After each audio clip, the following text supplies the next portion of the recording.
Hello, Grace, can you hear me? Yes, I can. Good afternoon or good day. Yeah, so I was about to get out. I hope your meeting went well. I was told you just joined from a Yeah, meeting. thank you. Yeah. It was went well, thank you. Um,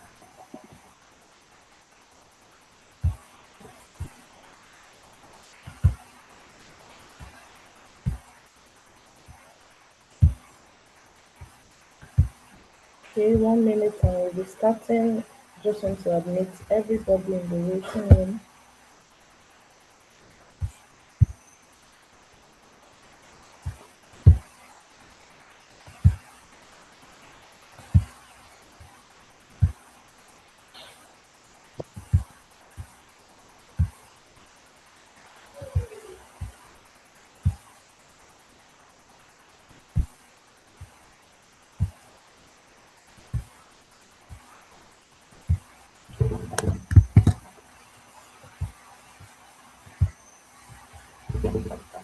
Okay, trying to promote everyone's panelists because of how the meeting was set. So I have to allow for interactivity. Panelists.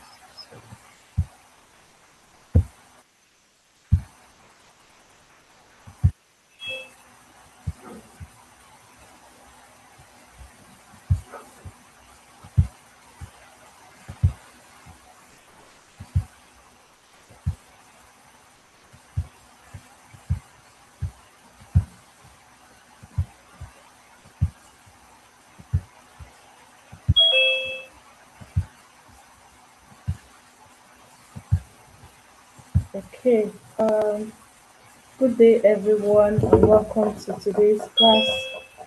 This is class 2 of the 2026 Venture Lab, and we have our faculty in class already. But before we would go into classes, we would just like to take a very quick icebreaker from the CH4G team. Are they here? If you have a representative here, please go ahead.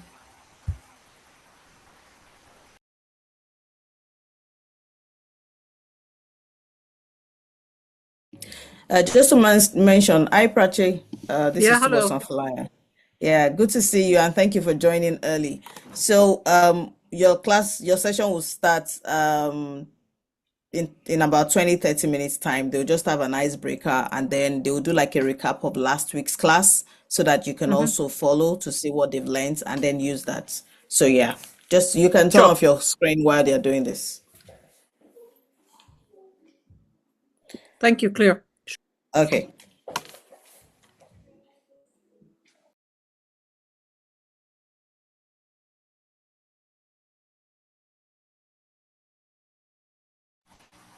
All right, thank you. So, do we have anyone from the PRPG4 team that will be facilitating today's? Okay, Mohammed, please go ahead. Thank you. Okay, thank you, Miss, for this opportunity. Okay, good evening, guys. My name is Abdel, and I'm from Team PRPG4. And I will lead today's ice-breaking session. Okay, so just to let you know, Mohammed, you have 5 minutes for the icebreaker. I'm sorry, what? You have 5 minutes for the icebreaker. Okay. Okay. Yeah. Uh, can you let me share my screen? I cannot share my screen. Okay, thank you. Okay. Okay, so we're gonna play two games. The first one is Would You Rather, and the second one is Two Truths and One Lie.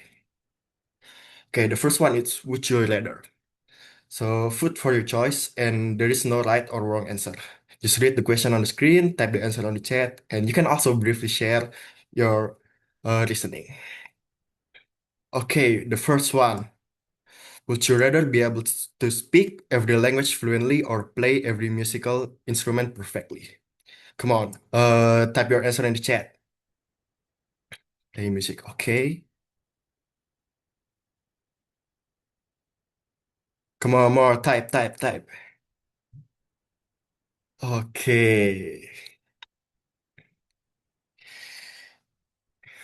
It seems that most of you choose that you can play every musical instrument perfectly. Okay, on to the next one.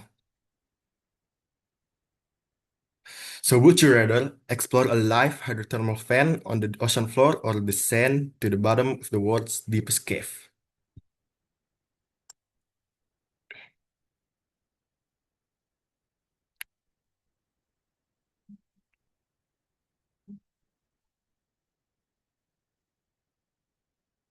Okay, seems like most of you choose A. Okay, on to the next one. So, would you rather be able to freeze time or travel back exactly 24 hours once per week? Type your answer in the comment section, chat. A, okay, okay. No, you cannot choose both, just choose one.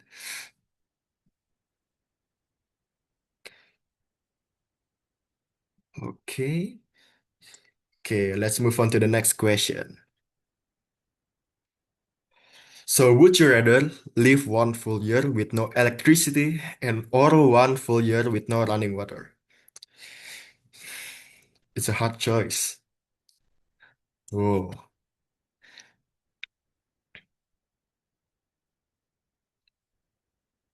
okay. Most of you choose A.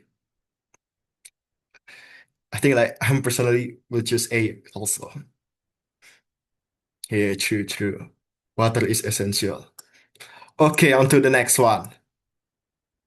So, would you rather witness a super volcano eruption or a magnitude 9.5 earthquake, both from perfect safety?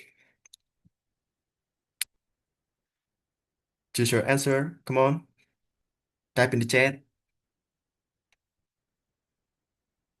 A. Okay, most of you choose A. 9.5 earthquake. I don't think it's safe, bro. Okay, okay, okay. On to the next one. So, would you rather ban all single-use plastic globally or shut down all coal power plant globally, effectively tomorrow? Choose your answer. Come on. Type your answer in the chat.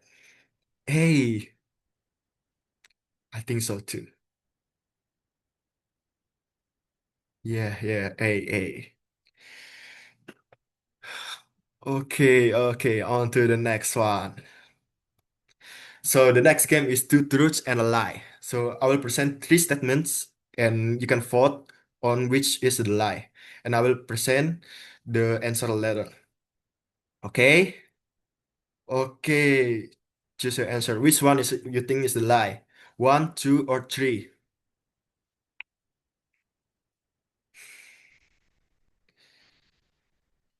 Type your answer in the comment section. Come on. Which one is you think the lie? Is it A? Is it one, two, or three? Two? Chat, is this true? Three? Someone said three, someone said two. Glock, is this true? Ah, I see, I see. Okay, so the answer is three. Statement three is the lie. Flamingos cannot produce carotenoid pigments on their own. Okay, the next question is which one is you think is the lie? One, two, or three? Come on, choose your answer. Which one? Which one? Come on, type the answer in the chat. Let's go, let's go. Two? You think so? Chat, is this true? Whoa, someone said one. Damn. Come on, type your answer in the comment. Okay, someone said one, someone said two. Oh, someone said three. Okay, I will reveal the answer in one, 2, and 3. Statement 2 is the lie. Okay. On to the next one. So, which one is you think the lie? Statement 1, statement 2, or statement 3? Whoa. Sorry, guys. Well, sorry. Okay. Let's move on to the next question. Okay. Statement 1 is the lie. Okay, so which one is think the lie? Statement 1, statement 2, or statement 3? Come on, choose one. She's the one that lied to me. Okay. My deepest condolence, bro. 3, easy peasy. Any other answer?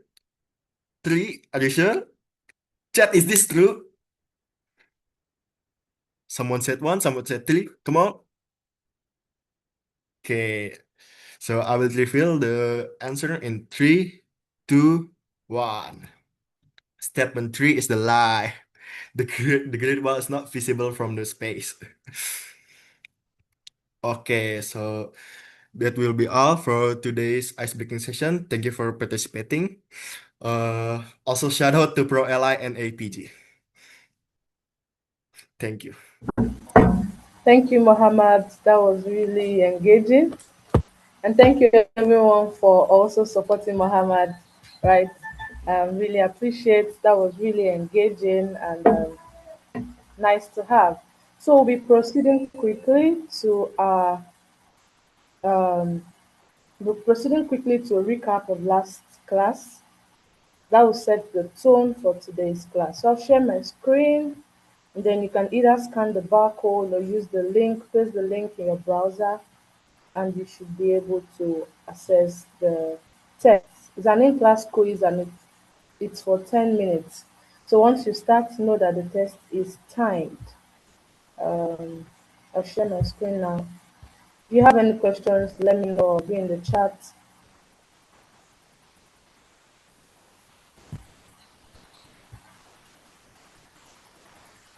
So you can scan the barcode to participate in the quiz or just copy this link into your browser.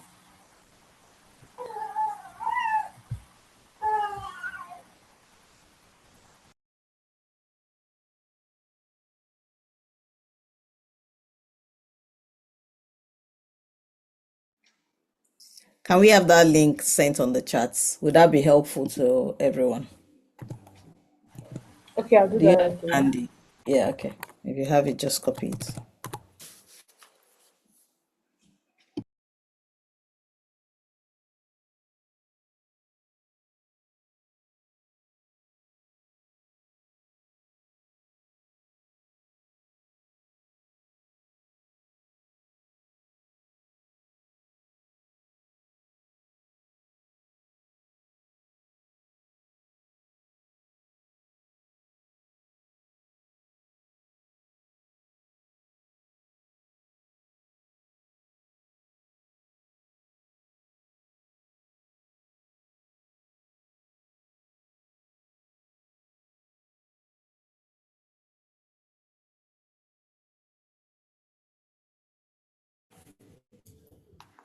So while everybody's taking their test, for the sake of our today's facilitator, I'm just going to share my screen so she sees the question and then see the quiz that they are taking at the start of the class. My screen is up, yes? Please confirm when you see it.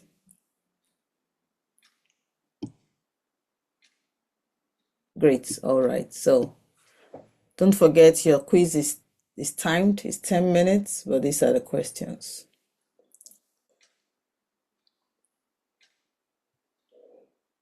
Don't forget to provide your name and email address upon you taking the test.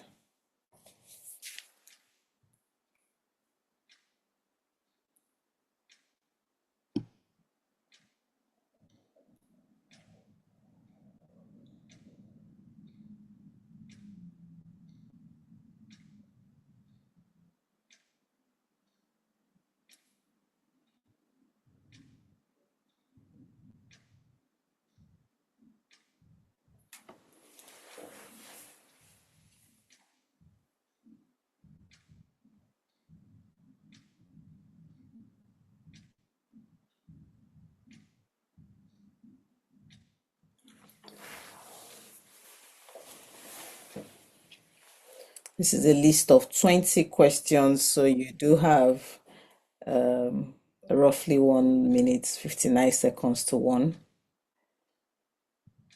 First question is around why should impact be quantified? Why must your solution be easy to understand? What makes a problem statement effective? Who are the key stakeholder groups in an impact venture? What are the three main categories in the capital spectrum? Why is speaking the language of capital important? Why is identifying beneficiaries critical? What do grant funders typically look for? What makes a solution compelling to investors? What must you demonstrate about your market? What makes a strong ask in a pitch? Why is a business model important in social ventures? What types of capital can a venture combine? What is a strong social value proposition? What is blended finance? What is the social investment market? Why is it important to position your venture on the capital spectrum? How is social investment different from traditional investments? What do impact investors prioritize? What must every impact pitch start? Why must every impact pitch start with the problem? We have, I think, roughly about 4 minutes more for this. Please submit and we'll start our class for today. Grace, so let us know when the time is to invite Prache. So I'll do the introductions and then we hand over to her.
Okay, we have about 5 submissions. I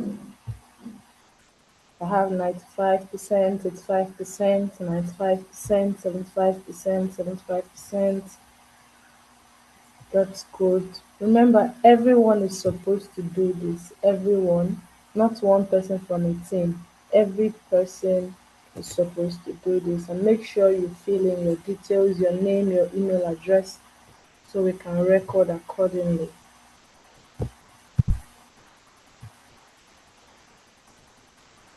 All right, I think we'll just call it a close here.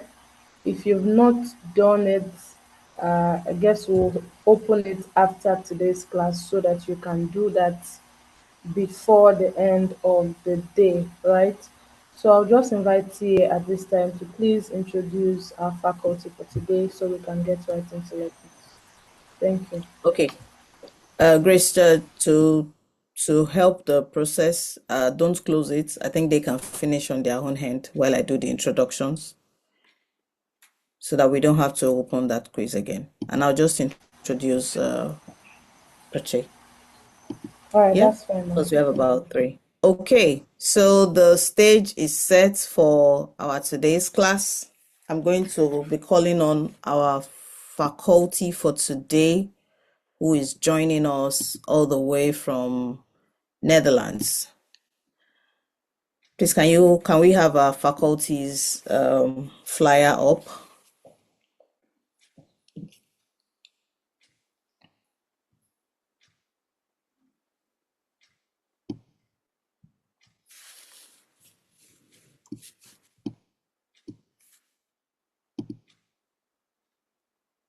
One minute, actually, to Okay. call that up.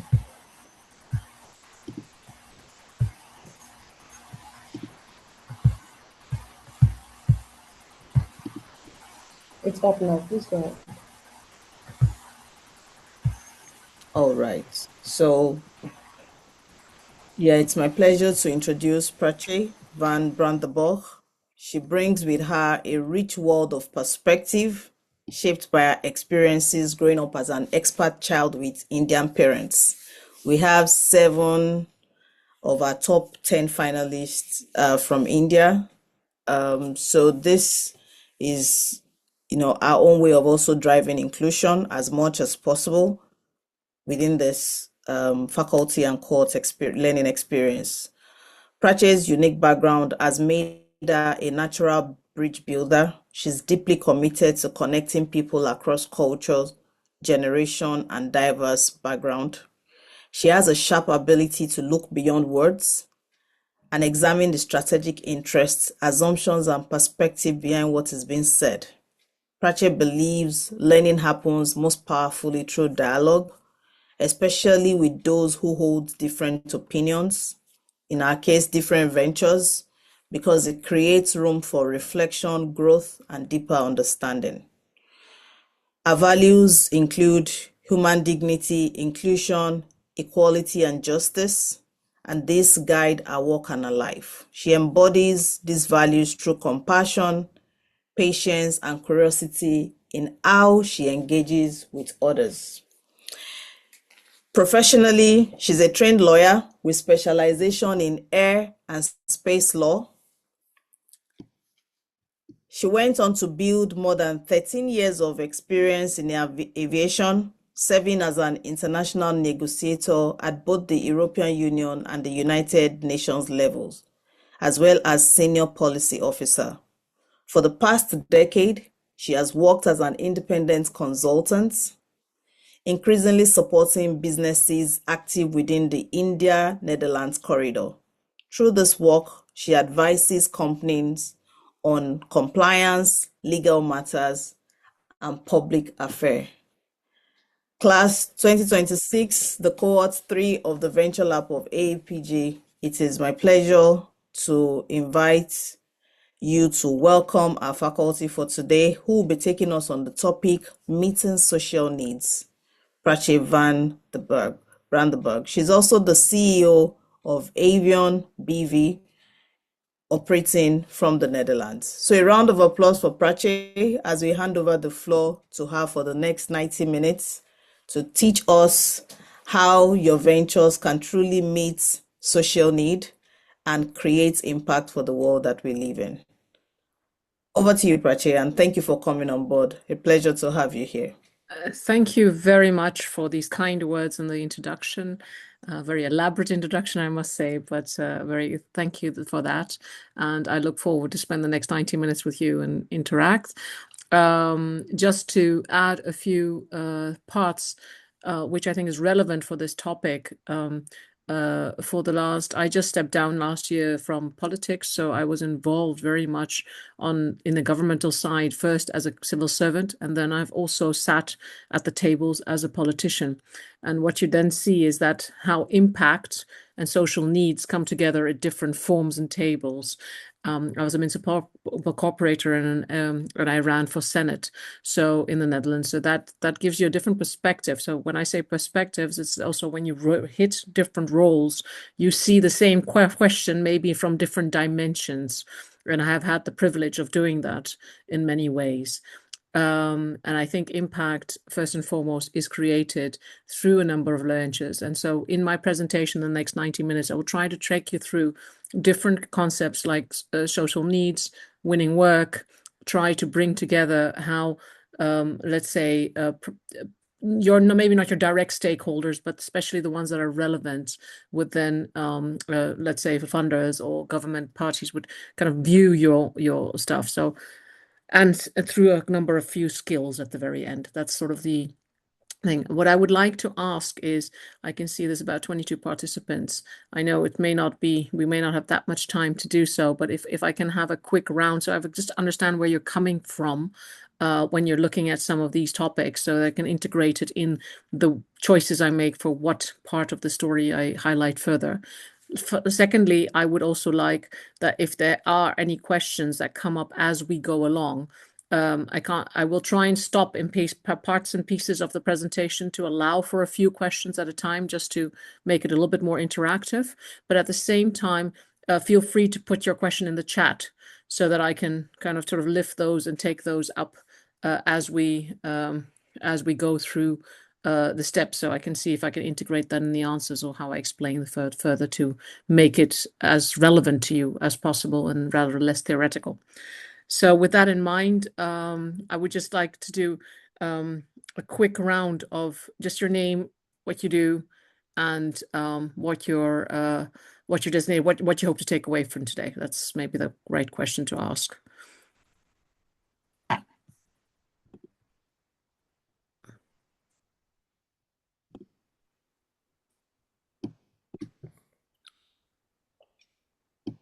So finalists, let's do that. I think it's okay to also do that on the chat, Prachi. Oh yeah, that's also fine. If they prefer that, then we can continue. And if that saves time, then if people can just put it on the chat, that's also fine.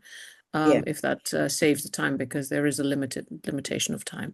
So please go ahead, then put it on the chat so then I have a view. Let me then get started right away into the topic itself to take hand. So now, when you there are various ways of looking at social ventures, and then especially social needs. Why meeting social needs is hard, because it's not an easy task as such, which you take on in such a context. Social needs persist. Can you start sharing maybe my presentation? If you can take my first slide, would help. So they have it up front. So social needs persist. The first content slide, yes, please. Because they are multi-causal, so there is no single intervention fixes them. So that's always something interesting. They're also very multidimensional very often, that makes them more hard to grasp. Context dependent. So what works where. So this is also very often that when you see impact investors, they actually look if the people are from that region or from that area, or they're specified. So there's a lot there, which you even see a lot in energy, for example, that you see that in the Netherlands, you see that in Africa, and in India, for example. Many of those projects take place. If somebody has done it in Gujarat, they know necessarily it's not, the concept may be transferable, but the scalability of it may not be one-on-one. So typically you might see those people would not go to work in another state because it's maybe contextualized differently. Politically bounded, because power, incentives, accountability make a difference. So when you're looking at it, again, the dimension is important. Invisible to decision makers. And that's a very difficult one, because in your concept, whenever you're pitching it, where you're presenting it, when you're talking to people at drinks, it's sometimes people don't grasp it. And that grasp is the ability to translate into a language, but also into a setting that they understand. So let's say risk-based or cost-based or outcome-based are often various methods in which a very complex problem can be simplified for them to ask. So this is why scaling services doesn't mean necessarily scaling impact. Awareness doesn't necessarily mean reduction of harm. And pilots stall without system fit. So you can do a pilot, but if it doesn't fit the system, it may not yield the kind of impression you want to have with some finances. So the theory of meeting social needs are met not when services exist, but when people's capability to gaps are sustainable and reduced within the real world constraints. Because it's no, I mean, we can come up with a problem, we can say this is a problem, but unless it's felt and the constraints are actually meant with. So in a very simple way, you could call it, needs are not problems to fix, but conditions that prevent people from achieving acceptable agency, dignity, or outcomes. And this distinction matters because many social ventures address symptoms without reducing the underlying constraint.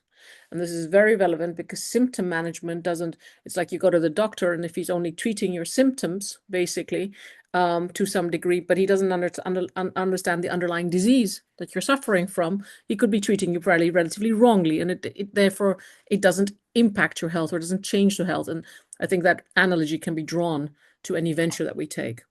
So what does that translate into? See, resilience is the co-side of resilience also failure, because not everything is a linear process. So it's not like you jump from one to the other and then you make milestone 1 and then milestone 2 and milestone 3. It just might mean you make 2 milestones and you drop back to milestone 0, simply because the process is not linear. And one should be prepared for that, because it is a long haul often, especially when you come from the social venture side of things, that though the many people would like to say, like, for example, we serve vulnerable communities, the need is undefined. Which vulnerable communities? What is that vulnerability? So when you go to explain to people, we raise awareness, well, that's nice. Not everybody knows there's a problem. But does that solve, does it go take a step in the direction of also actually reducing that constraint? And if not, what is it that you're bringing in to do so? We provide access is another one that you often hear. Well, that's nice, but is a capability still missing? So it worked in a pilot, yes, but is it going to not resilient into context? So because if it worked in the pilot, that was maybe a very small snapshot, and is it then scalable at the other length? The impact is obvious. Well, that may be to you in your context because you are living it, but not seeable, so not legible to decision makers. It has to be viewed from that side. So it's very important how you frame things or how you make presumptions about people understanding certain things. Then you come up, so that's the part where the social needs aspect takes in. The side that sits with it is the theory of winning work in social ventures, because it is important to make those wins, to make those steps. Now, the core idea, social ventures win work when they convert moral legitimacy, say purpose, what we might call it. So if you can go to slide 3, you find that social ventures win work when they convert moral legitimacy, which in many terms is called purpose, and many these days in the boardrooms, into decision-making confidence. So let's say trust, to make it simple, and then into repeatable actions, so delivery. Now, these words, purpose, trust, and delivery, you will find in every boardroom, you will find with every investor. They will understand what that includes. So the core idea is not so different than, let's say, even a profitable venture or a voluntary step that you take. So traditional ventures often win on price, scale, or efficiency. So what do we mean by traditional ventures? We mean, say, for profit or paid ventures.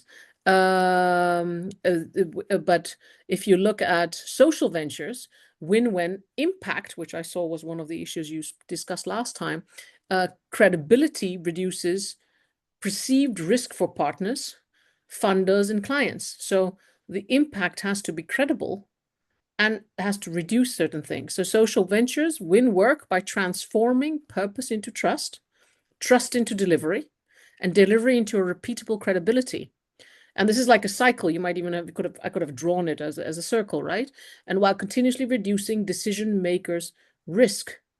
And that is a very important maker. One thing that you have to look at is who are these decision makers? We'll come to that a little later, but that is a very important part that is essential in what we do and how we go to this. So if you look at that part from that next step, you then see for needs to winning work, what are the people? So this is where we come to the next. So if you would take the next size up, thank you. From needs to winning work. So you have the social needs, we know those. Now, how do you transform that to winning work? Decision makers, who are those? Typically, funders, partners, institutions. You come across them all the time. You're always talking to them. Support ventures that, and what are the kind of ventures they typically like to support? Can name the need precisely. So, can we pinpoint what you're doing and what you're trying to achieve? Can we be very specific? Not a long string of words. What you typically often see people doing is trying to explain it and then explain it even more. And the more they explain it, the more you can see confusion coming from the decision maker because he doesn't get it or she doesn't get it. Can you show how their intervention reduces it? So when you say, well, this is first and foremost the problem, and this intervention I'm going to change by saying we're going to take this out and say show how they're reduced the intervention. So reduces it. So so basically, how is your solution going to solve the problem in say, let's say in my words, can demonstrate feasibility at low risk. And why is that? Because of course, at high risk comes often high cost. So can demonstrate that it's feasible. Not only is it a great solution, but it can actually be done. Often it's very theoretical what you may see for certain things.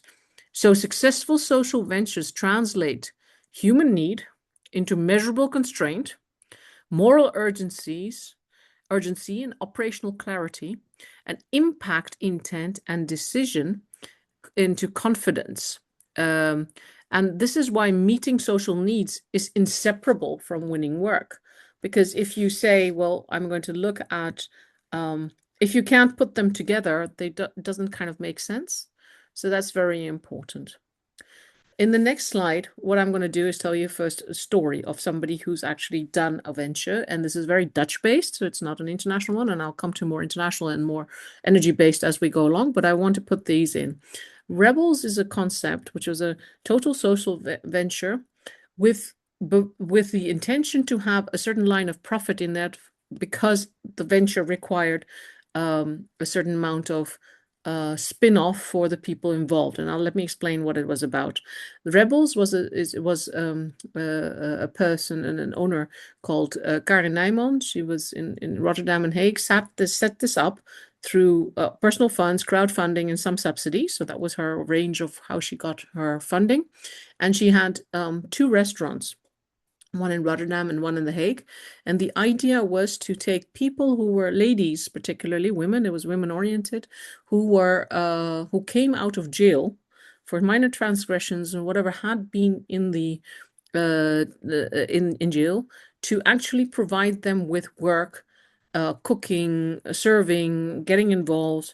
And why was this necessary? The constraint and the problem that they really what was there was that these ladies, because they had a criminal record, quote unquote, were not being able to go back to normal society. They couldn't bridge that gap from coming out of jail to that. And so what you saw is that they couldn't, and therefore they went back to crime and often ended up in jail again. So that was like the circle that the government was trying to break, other NGOs were trying to break. And she came up with a venture saying that, well, look, this is your problem.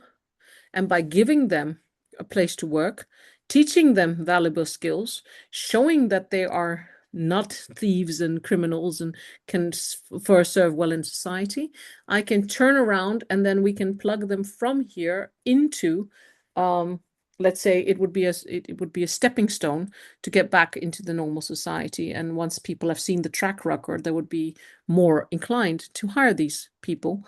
And this is in a situation where in the Netherlands, restaurants and working in restaurants there's this, there was a lot of demand for those kind of jobs as well. So she was trying to meet another need on ancillary, but the primary goal was to rehabilitate these women, let's say. And she worked together with government in the grant. She had an organization who came in to teach them, particularly the skills in the food business, but at the same time also explaining her how it went. Now, having had all of that put together, she was not able to sustain this venture, and this is why it's an example I took out, because it also had a failure. Now, partially that failure came is that while she was trying to scale it into the right position, Corona hit. So now, if the one place that nobody went to anymore was restaurants, right? So very practically, she went from scaling to no customers. So that would have been one part. But the other part, what you saw is that although the plan was very well mapped out, the ability for these women to take that step into society was a much longer one that was perceived in that case.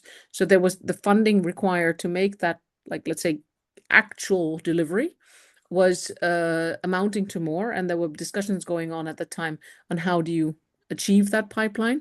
So what you see is that there were steps that fell backwards, and initially she thought it was a temporary impact because of Corona, and so she scaled it back by saying, well, okay, I'll stick to one restaurant instead of two, right? And then that way I can put all of them in one basket. But unfortunately, that venture didn't fly. Now, so finally she had to wrap it all up, despite that it was meeting a social need. It was giving us, in social impact, social venture. There was many buy-ins from various parties, but it wasn't enough, especially because she insisted also to not run it fully on subsidy. So she wanted, let's say, the people who came to eat to pay for that part of premium so that she could in time put these people through, give them much more independence and freedom, these ladies, to continue. And so that they would not be always dependent on the next best grant, because otherwise you're on a grant model, and she wanted to be free of that over time. And so the choices made meant that the venture necked itself much farther than what. And those who had done crowdfunding, etc., had to finally, well, they did not get their money back, right? And so you have personal people who were committed, you have grants that were committed. So in a way, that was quite a strain on having to wrap it up.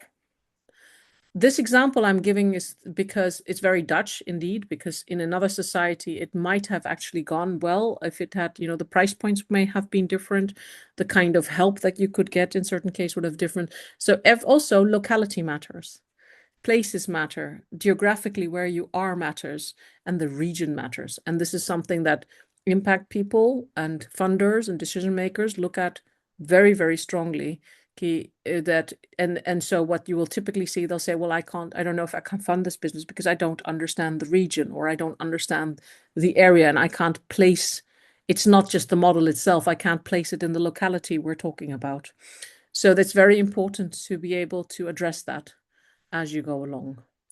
If you look at if you can take it back one slide, because that was the story of Rebels itself, but if you could just move the slide back to that, yeah, it's the side of it. So again, to synopsize, winning work is not linear. Selective opportunity and choice, works that fit mission plus capacity, small credible delivery. So pilots over perfection, right? This is another thing that you see. A lot of people want to get it perfectly right in the first order, but it is the pilots that teach you how to perfect it. And very often people forget that. And so they skip that step, and then they end up stumbling down the way because they then meet the real world, that you might say, later down the line. Captured proof. This is very important, because in any way where people may fund or win, you want to win work, or you want anything, or data matters. Today we see that even more because it's readily available. Metrics are important, and very often in the social sphere, people are very much about, yes, but we're trying to help, and they forget that these hard data metrics, stories, partnerships matter.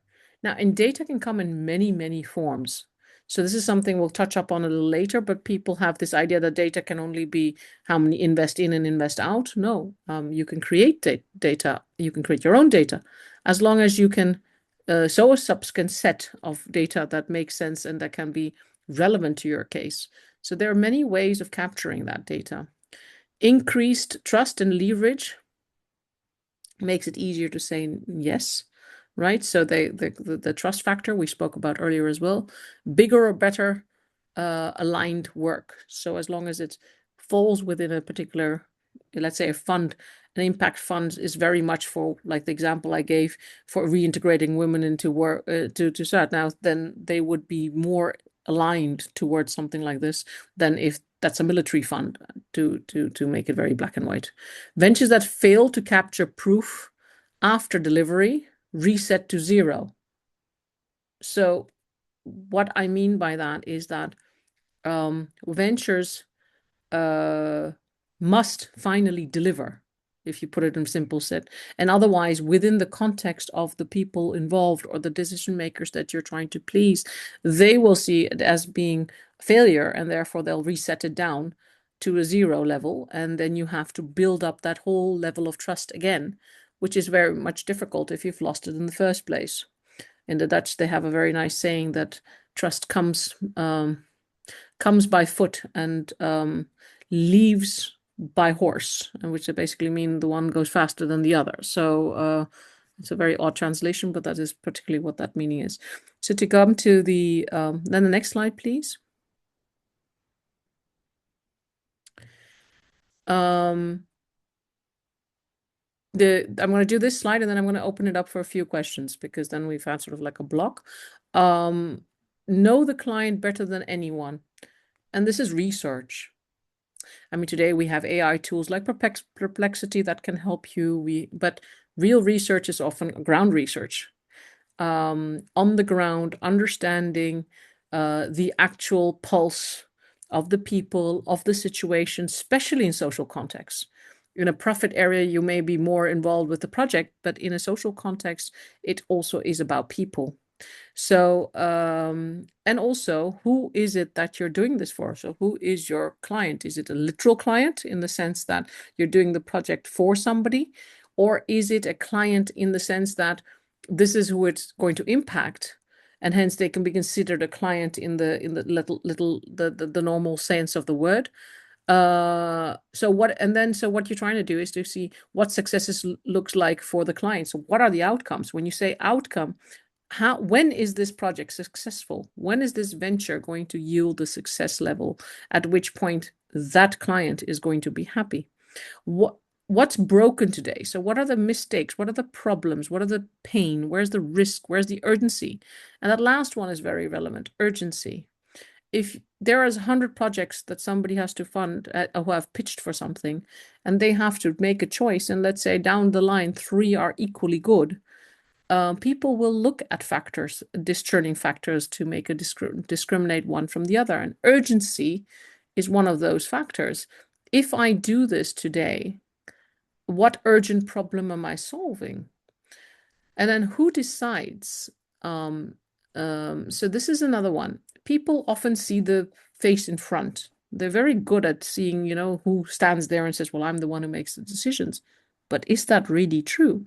Is there not somebody behind that person who actually is the silent decision maker? Have you understood their organization well enough to understand who makes the final choice? Is there maybe not a hidden person who's not aware of Willis? So you need to get the hold of your stakeholders. So who is involved to get anything done, and who decides that? The influencers, of course, there are people always around who have a way in, who are, let's say, better known to that person, and the person would lend a listening ear. Can you get to one of them? Are you one of them yourselves?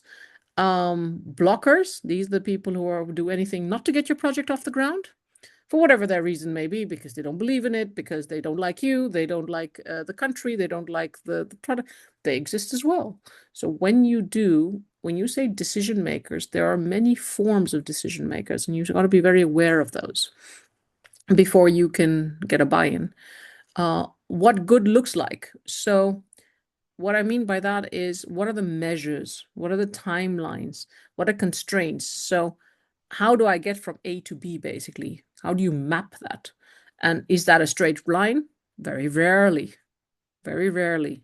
It's like it's like the scenic route added with a mountainous area, with probably 3 times down a valley and 4 times rolled off a particular place and climbed back on it. It is not typically a simple step 1, step 2, step 3 route. Therefore, like failure, it is also not linear. So the strongest proposals read like they were written with the client. And this is very essential because not for the client, mind you, because for the client, I write it for you. But with the client is that I have kind of imbibed what you want from me, and I've understood, I've learned, and I therefore give it back. I take a pause here to understand if there's any specific. I see a nice bunch of introductions. Thank you. I've read through a few of them, and thank you very much. There's only a few, and I encourage you, please, if there's more of you, to send me those as well. Is there anybody who has specific questions to where I've gotten now? We'll be covering a lot of terrain, but I just want to give you a chance to be able to integrate your knowledge as we go along.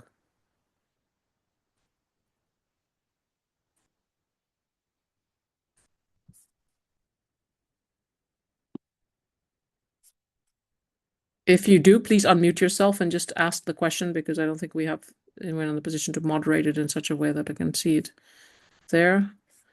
Now I see a thumbs up. Thank you. No specific questions as of now. Then I continue and spare them up and otherwise put them on the chat. So this was give you a first sense of this is the breaking ground, breaking bread, breaking ground, whatever you would like to call as the analogy.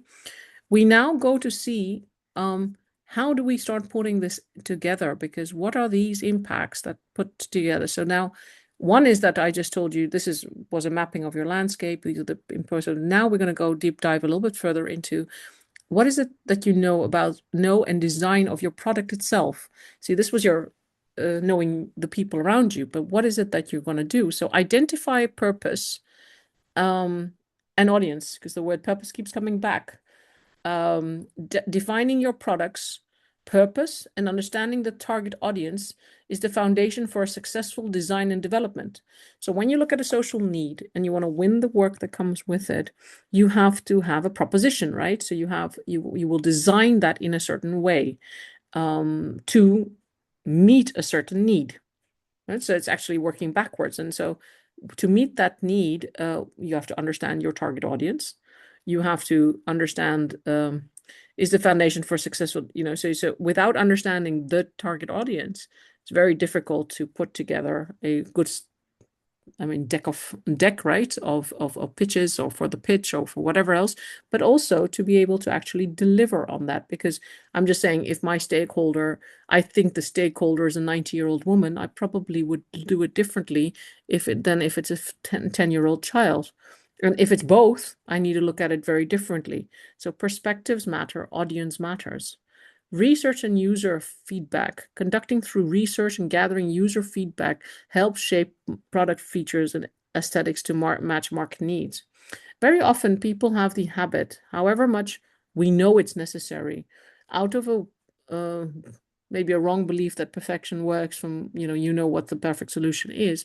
People don't reach out to get information. So when I discussed earlier data metrics can be gained by just questionnaires put out there, research projects, just going door to door and speaking and interviewing people.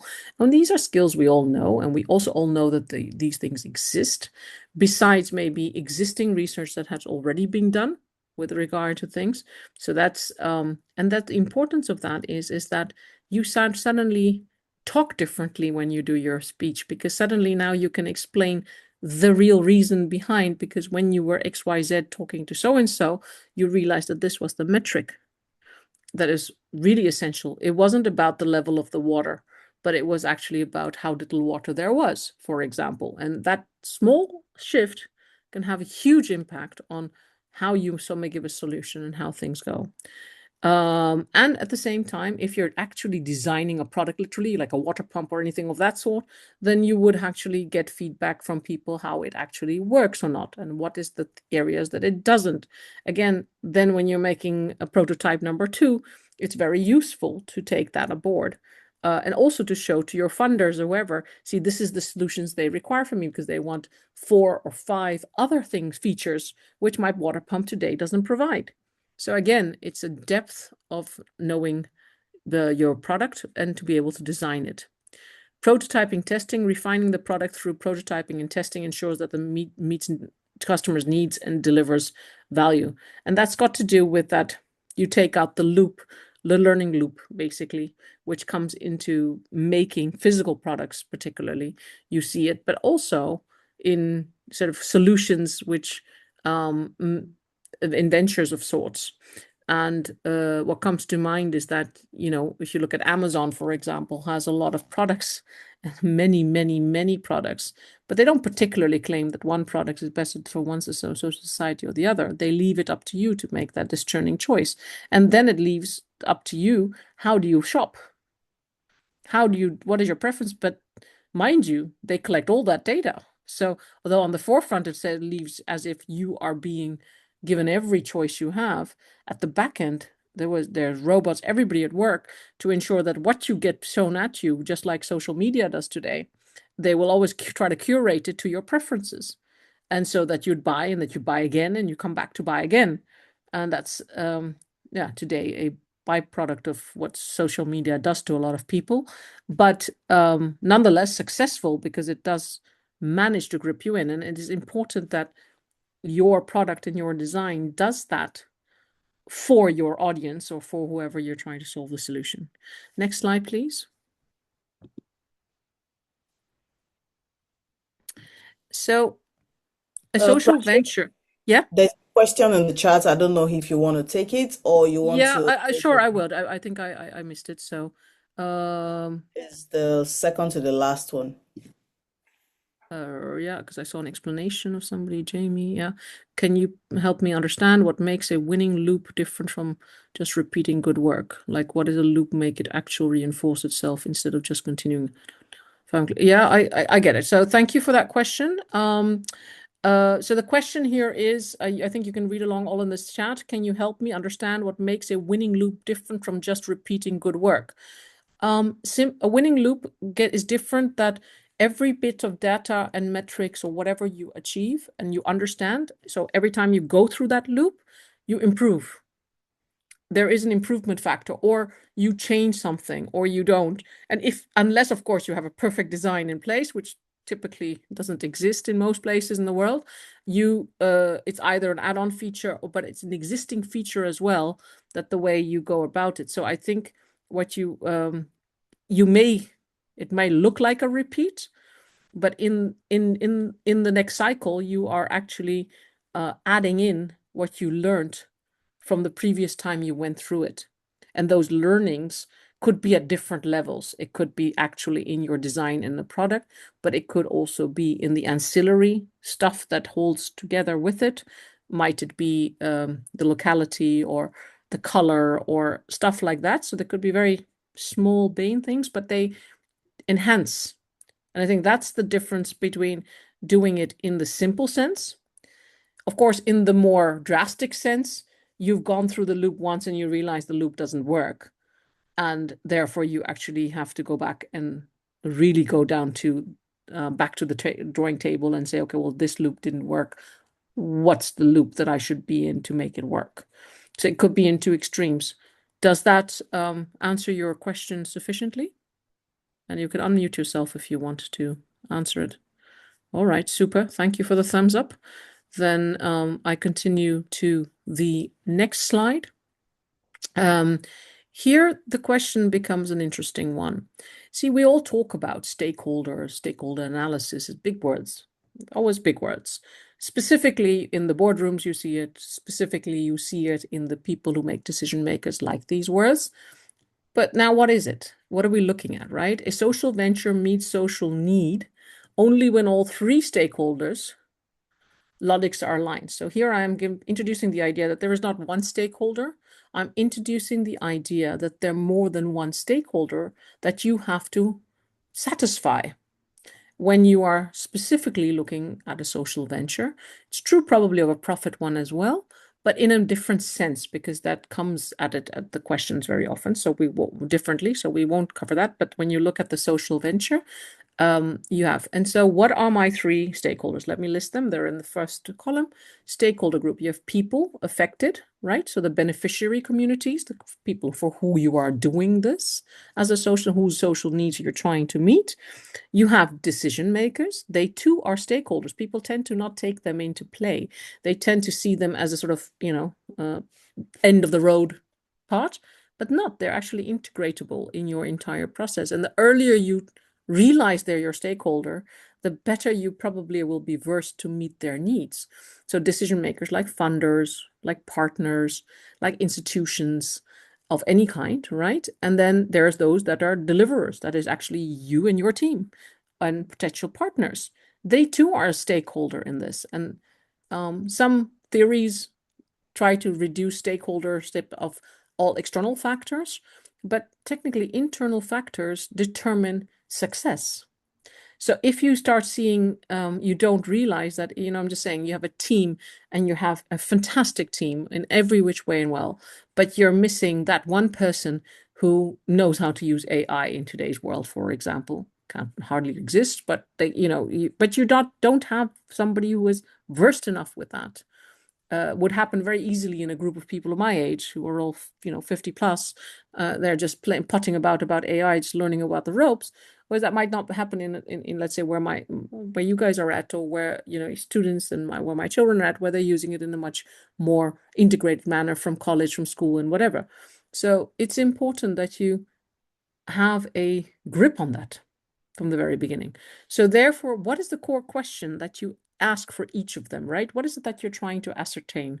So you're saying, does this actually improve my lived outcome?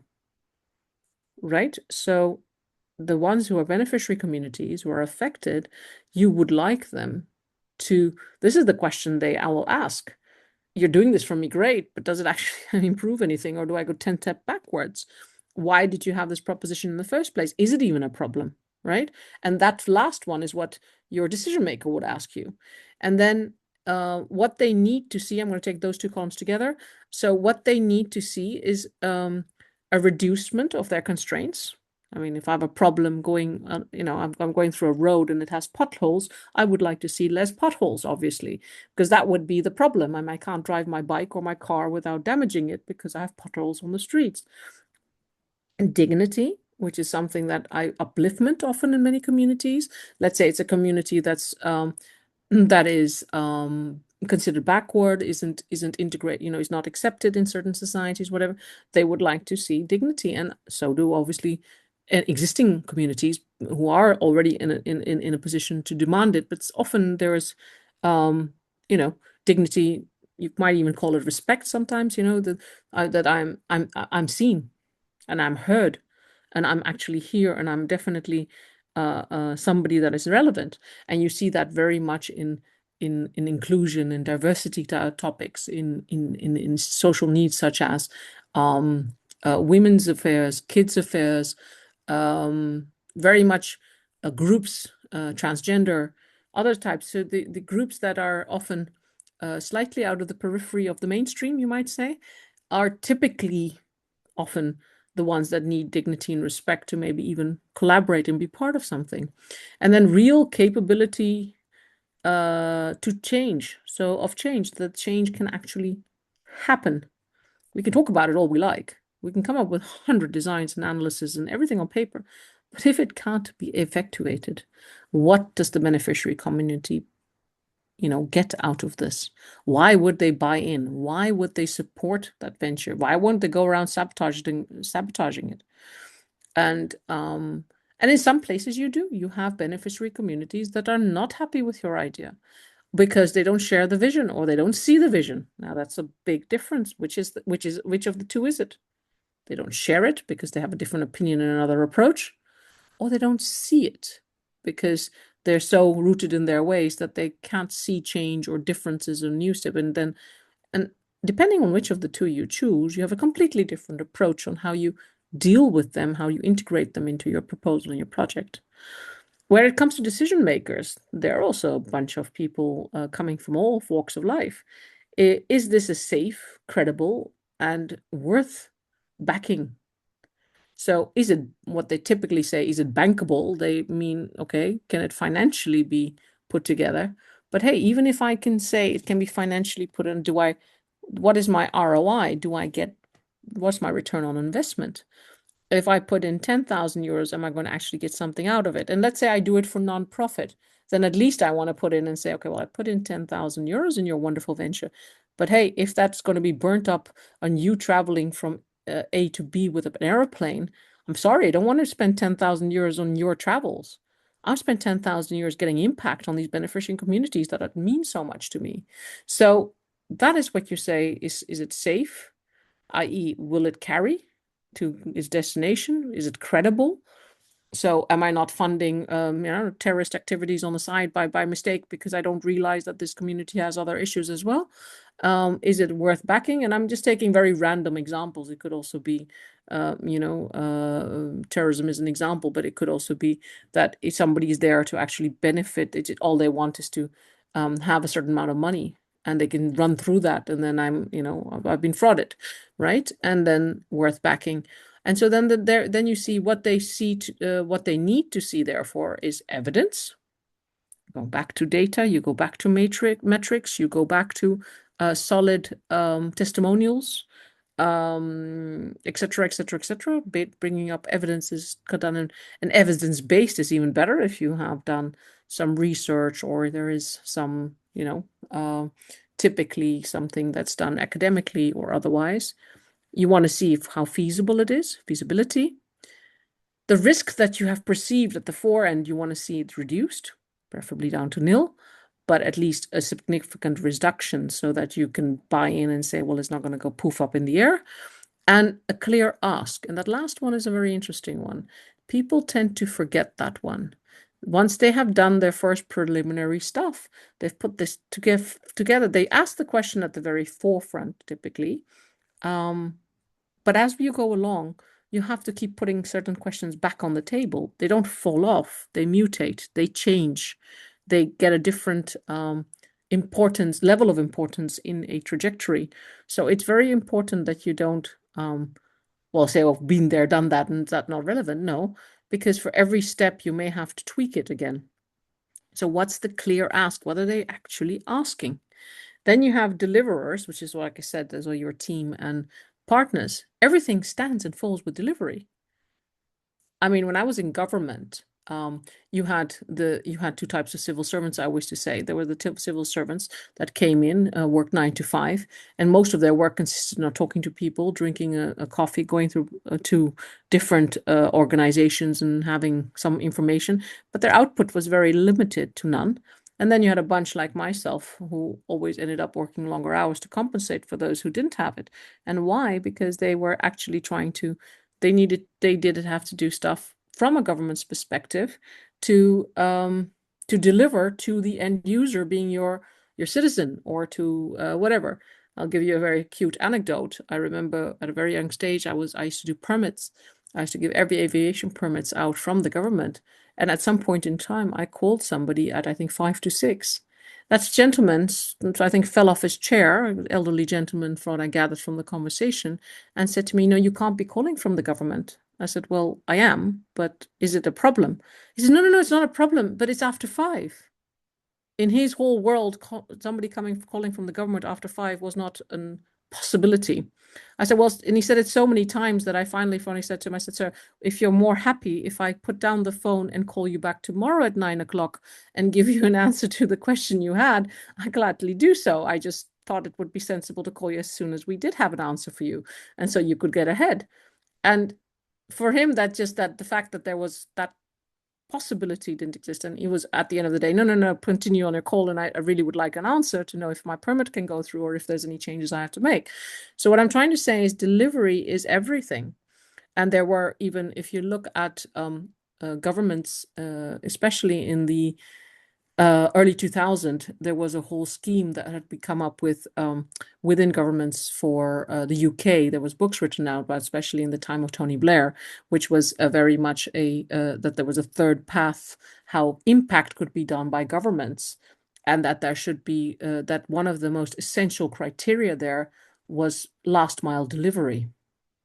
And it's a very different thinking where most governments felt that their most job was to keep everything going and smoothly retained. That focus on delivery meant you had a different type of, and suddenly that puts a different focus on what type of team you need. Because there's a lot of, we've got visionaries, we've got people, but visionaries not necessarily the ones who can actually do the last mile. They exist, people exist that can do all, but I'm just saying there's often elements. And if you have a very big visionary team who can see, dream, I don't know, make all these visions, but if nobody can let it come to fruition, your impactors, your decision makers, though your funders will very much see through that. And that's something they will definitely ask. How do you intend to realize it? And if I put my 10,000 in, but if you don't accumulate the 30,000 that you have requested, how then are you going to get it done? Do you have a sub plan whereby maybe the impact is not 100-fold, but 50-fold, but can you still deliver? So these are things that very often when people design these kind of project proposals, they don't think about. They only think about, okay, well, this was the goal and this was the end and I've filled it in. But what's your fallback position? What is the position that, what is it that you can minimally deliver under all circumstances? If you have money, don't have money, because the more you can show proof of concept, minimal buy-ins, the more your evidence then piles up, which we discussed, where the risks then seems less. And the more it is very out there and fictional and not tested and tried, people are more skeptical to put things in your ventures. And although they sound very good, one doesn't know if you were actually going to end at the end of the result. So I stood there a little longer because stakeholder analysis is a very essential part of whatever you do and which proposal you go for. Looking at slide 10, we are then at the state where it's impact. Now, I saw in your questionnaire that you did a lot of impact, so I'm going to stick to very much the winning the work part of it. The winning the work equation, which is often used, is a winning work in social ventures happens when perceived impact, and mind you, put a lot of emphasis on the word perceived, because I don't know the outcome. This is how I perceive that the impact would be, times credibility. So yeah, credentials of who we're talking about, where they're talking about, if it's doable, divided by the risk. That is what I'm going to be looking at to see is greater than the alternative options. So what do I mean by these terminologies? Perceived impact, clarity and significance of the change you create. So you've got organized people say, so we are change makers, we're this, we're that. Great. Can you clearly state and explain the significance of the change you are creating or intend to create? Credibility, evidence you can deliver. We just talked about that for quite long. I won't take too much time, but then again, evidence you can deliver that change. So if I say I can go to the moon, then well, hell then, I better have a spaceship ready to do it, right? That I can actually get there. And the risk, what are the chances that my spaceship doesn't get there and it burns up? What are the odds? And how does that impact my money? So uncertainty, effort, reputation, and downside for the decision maker. So I stick my money in and it fails. Well, my name's on the line as well, because hey, I thought it was such a great venture, right? And suddenly I lose my money, but I possibly lose my credibility with it. So there's a lot of hidden choices in way people think. And we'll come to that later, but you have to really be able to discern the difference between what people say on face value and what they think behind what they think when they go back home and are sitting on their couch. And mostly reputation is a very important one. People tend to forget. They think about their own reputation, mind you, right? But they don't think about the reputation of those who are sticking out their line to associate with you. So reputation is something that's often not factored in sufficiently. And then this explains why, let's say, passion alone does not win work. I mean, I could hear a passionate story. I mean, I have heard many. And I have still, when I sat and judged pitches at different times when I've done that, I thought, yeah, wonderful, wonderful story. You can tell it the best no other can. But I don't think you can deliver it. I don't believe it can be done. it's too over the top, or it's not thought out well. There are hundreds of factors, right, that can go into play. Small pilots can beat grand visions. And why is that? Because they actually show. When I was very young, when I went to American schools, they used to tell us that if you write a piece, don't tell people what your room looks like. Show them. And showing means illustrating, giving people data, metrics. Small pilots do that. You don't have to have the most costliest pilot. You don't have to run everything through. But even if aspects of what you're doing is validated, makes for a strong case. As opposed to you just telling them, well, don't worry, sir, don't worry, ma'am, we will have this wonderful grand vision and we can deliver it. And well, then it comes down to me believing you. I don't have anything else to go by, and I will make my call based on that limited information that I've had from the little pitch or the little saying or whatever I read about you or heard about you. Trust compounds faster than scale. And this is a very funny one, because often you won't hear it. You normally hear, well, you go from startup and you go to scale up and you have to go so fast and growth. That's the thing. Not necessarily. Yes, it's important, but even in social ventures, even more. If people don't trust what you're doing, you won't get from A to B anyway. And so therefore, when one says trust compounds faster than scale, you need trust from all your stakeholders, down from the people you want to impact to the people you want to take help from to impact. And in all cases, they should trust you. Doesn't mean you can't fail, but if you have built a good trusting relationship, those are the people will say, well, you did your damnedest and it didn't, nothing couldn't help. You couldn't have done anything more, but unfortunately it failed. Than to say, and therefore next time you come to them, they would actually be sympathetic to your next venture or view, because they'll say, well, I know this guy, he's really goes for it, very trustworthy. He had an unfortunate situation that his thing didn't happen. Take that from example of that lady from Rebels. She's one of those.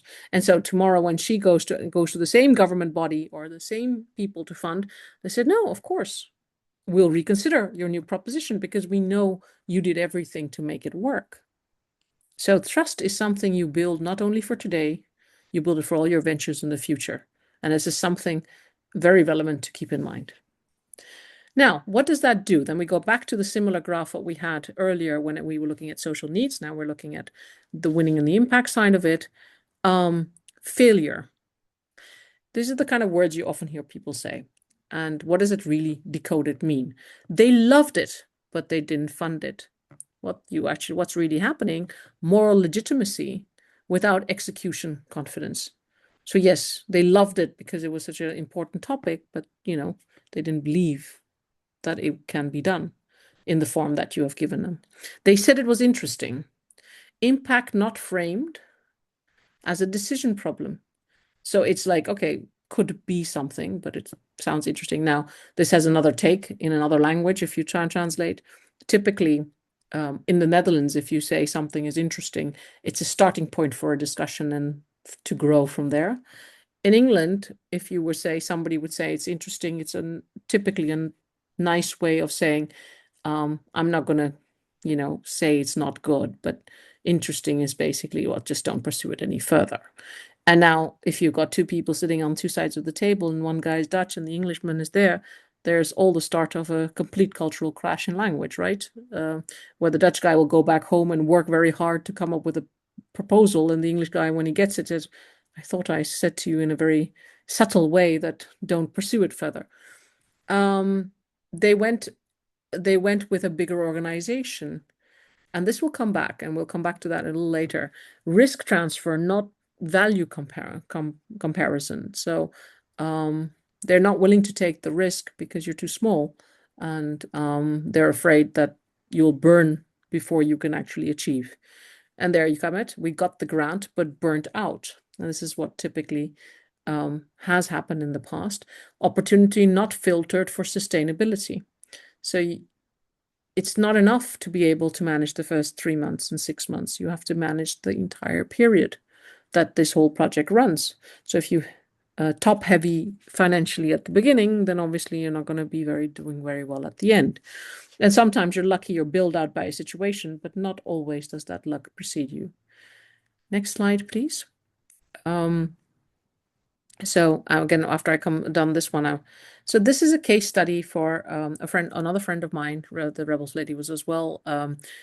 She's an author called Rashmi Bansal. She writes, she speaks, she teaches at Ashoka University. For those of you who are Indian, would know that they also do a lot on social and impact stuff.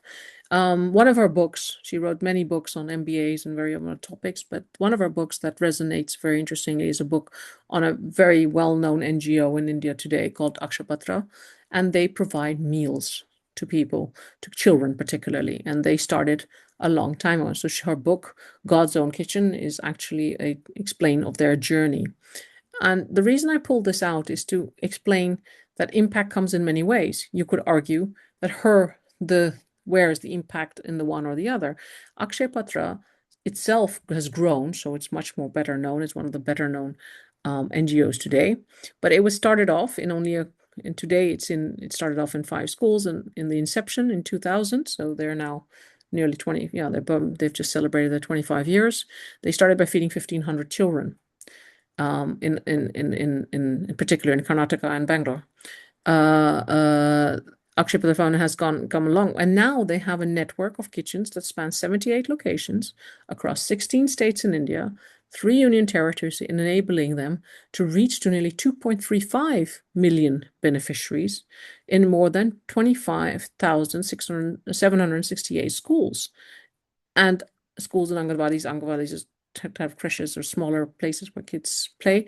The kitchen, and they have gone to make it a level and assess, and this is also very interesting, they've actually made it an ISO certified management group on food safety. So there's a guarantee behind it. Typically, in a place like India, the kind of funding for these kind of parties comes often from many corporates, also from what they call CSR funding. We have a version in the Netherlands called MVO, but it doesn't work the same way if you translate one to the other. And not that the words don't mean the same, but the actual typical way of which funding works is completely different. So you can't compare apples and pears. And for the rest, impact.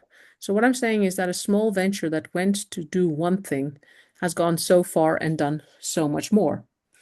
So I gave you this example mainly to see that impact comes in different forms. Now, one is that they are actually creating impact, but through her book that she wrote on their behalf, she made that the case much more viable and seeable, and it spread out, and people saw more. So again, her impact was that she assisted to scale them in a way, at least in the information sense of it. Now we're going to go to the next topic, because that's sort of the impact story.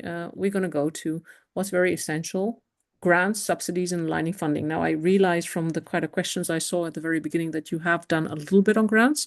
So again, this is only one part of a bigger story. So I'm going to stick to the basics. Largest bottleneck. Now I'm going to move a little bit more to the energy side of the story. So this was just a sort Okay, of the concept. Yeah. there's a question for you on the group chat, the last one. Okay. Could you please clarify whether reputation and image of a project are general across all phases, or reputation limited to specific scenarios such as see, reputation is typically across everything, because it depends on how you define reputation. It's not the reputation of the project per se, but it can be of the individuals involved. And then it's carried throughout, right? The person at every phase. Reputation is also something that's built up. You may not have a reputation in the market, positive or negative. You may just not be known. So every interaction that you do builds that reputation. So where today you may not be known, in 20 years' time, you might be a really well-known impact deliverer. But the people that have met you on the way while you were building this empire of yours, in whatever form that may have, carry a bit of who you are and your reputation. So one is a very personal one, of the team, of the people involved, of the credibility of that team. And mind you, it carries people talk. people do fact finding, and often that's relevant for that. So that's in a very sense that carries everywhere. In your particular request, I think you're looking at the reputation of a project or a citizen. That's how I read the second part of that question. Yeah, of course, a reputation of a project also grows, and again, not necessarily linearly, based on successes, based on steps, based on aggregated, let's say, demonstrable results. So that can work in scenarios and phases. Does that answer your question sufficiently?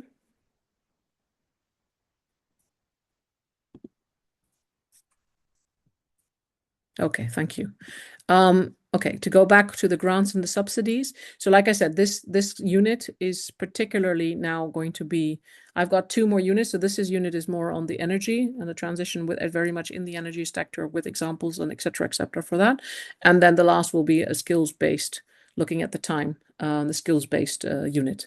So this is about the grants. Now, if you look at grants, subsidies, and aligning funding, largest bottlenecks, if you're looking at the energy sector today, and if that's oil and gas, but particularly renewables, everything still has to go through the grid. And if that's a smart grid or not is irrelevant, it's a grid. And if you are now in Africa, if you're in India, or if you're in Europe, and in the Netherlands, we just had an announcement yesterday as well of a city completely gone lock and barrel, that there's no new electricity connections to be gotten because the grid's full.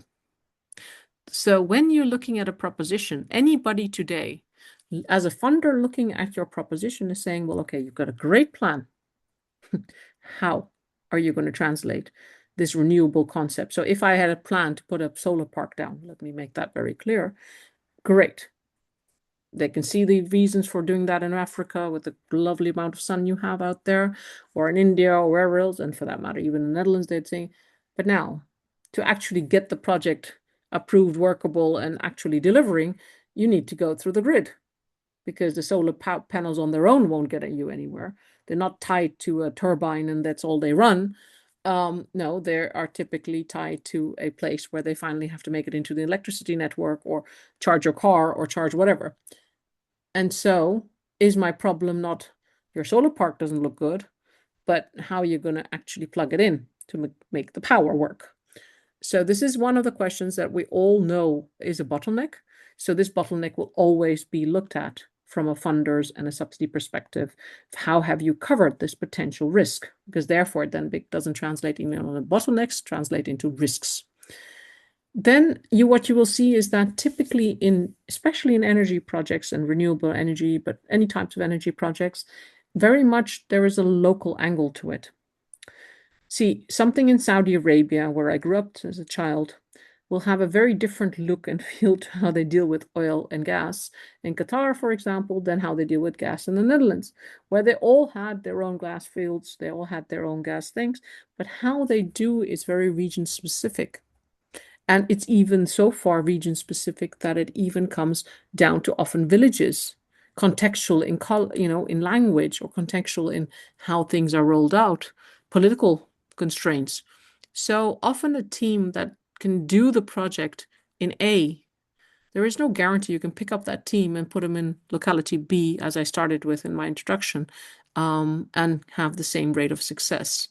And again, people will look at that. They will say, well, it's nice that you want to put something there here in this country, but do you understand the language? Do you have the connections? Do you have the relations? Do you have, et cetera, et cetera, et cetera. The list just goes on. And often it is also because it's organized differently that the solution only works for that area in that form. So it's not scalable beyond a certain amount. Rural settings so when you look at renewables, you typically end up not being in the big cities, but you end up being either at sea, if you're looking at, let's say, wind energy and solar farms these days in very, very big parts, or you're looking on land, but you're looking at it more rural side of things. And that has its own political dynamics, it has its own political issues, and the zoning, because people want to know, like the other day, there was a park somebody wants to build, but if that park isn't accepted by the zoning law, doesn't actually already cover that there would be a park there, well, then that starts the whole political rigmarole of first getting a permit, right? Or the the availability to, you might have bought the land even, but are you allowed to build on that land what you had in mind? Is a turbine allowed? And if not, what kind of permits do you need? And therefore, what political clout do you need to organize to actually get that done? Reasonable volume. So regionally, you could create volume because it would be similar in similar approaches. What you need is skilled manpower. So this going back to your team, they will look at that. They will try to see. So when I say regional and volume, I mean scalability within a regional context, skilled manpower and experience. So your team matters. And also, typically, you'll see that in most profit ventures, at least that's for sure. Non-profit can vary, but in most profit ventures, the team that built up was the startup, quote unquote. Funders typically are not amused if they're also the people who scale up because they believe it requires completely different skill set. And so you will be asked to integrate different people in something like that to be, and if you haven't thought of that and you haven't taken that on, they might say, well, you've been too easy to say, well, these are my 5 friends and I'm doing it with these 5 friends. And do you have it in you to tell those 5 friends to leave or to leave yourself to allow it to scale into the next promotion, go into its next phase? Bank guarantees especially in the renewable sectors and everywhere, people don't want to be stuck with not being able to get the money back. And so they would ask you to put a surety down, insurance, personal sureties, typically not seen because the amounts are very high. So it's really much a bank guarantee, and a bank guarantee costs money. So you'd have to factor that into your finances, that you would have to lay down a bank guarantee going forward to actually gain money. So it's like a bit of a loop. And then subsidy, universal policy regulations, project availability, and capital subsidy. These are all elements of if a subsidy is even available, and if so, are you eligible? Availability is often the easiest part. The eligibility is very difficult because there's all kinds of criteria you have to map through of any grant, even if it's your student grant to go to college. So one has to be very clear on answering for that. Now, and I've done a little bit of a stat which shows you who's driving investment today in renewable energy. And this is an old stat. This is 2020 was the oldest I could find in a comparative form. So that's why I stuck it in. So, well, you can probably say that the proportions are still relatively similar, be it that maybe India has grown slightly in this proposition in the past 5 years, 6 years, and US for renewable energy might have come down slightly since the regime, Mr. Trump, has ordered a war against wind parks, for example. So we'll see, but that maybe those are marginal changes. Gives you at least an overview. Going to the next part. Now, social projects. Typically, what you see is people have a lot in. Is it an infra project? What you're trying to do? Are you trying to build? So when you're looking, especially at oil and gas, people talk about blocks. If you're talking about the renewables, people will look at what is typically who you're talking to. So if I'm talking to somebody who dredges up the materials, they're just the preparators. If you talk to somebody who actually raised the foundational works of the windmills, they will see themselves more as a builder than they would see themselves as a stakeholder in the wind energy industry as itself. But they're vital. So therefore, I see there's been a slight typo error on the point system. What it has to read as building with nature. Now, this is interesting that certain funders and for certain funds, many funds actually, have a scoring system.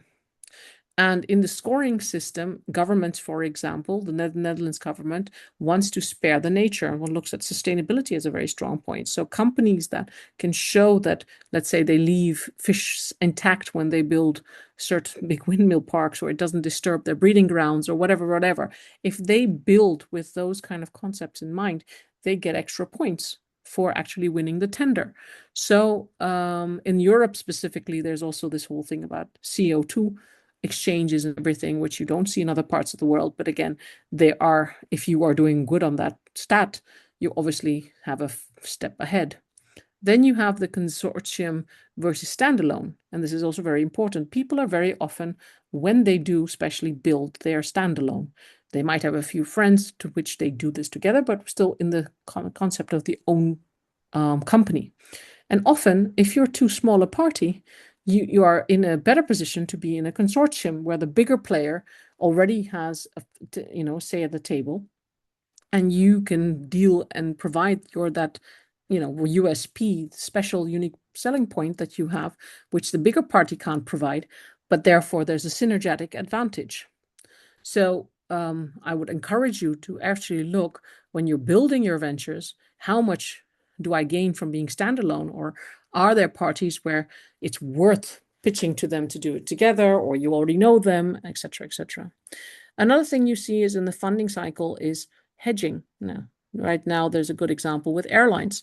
Those who have hedged their fuels way ahead of time have benefited in this crisis with Mr. Trump and whatever, but they're running out of hedged amounts. So then, now if they now try to hedge a bet in these particular geopolitical situations, that would be complete drama because you pay a very much higher price point.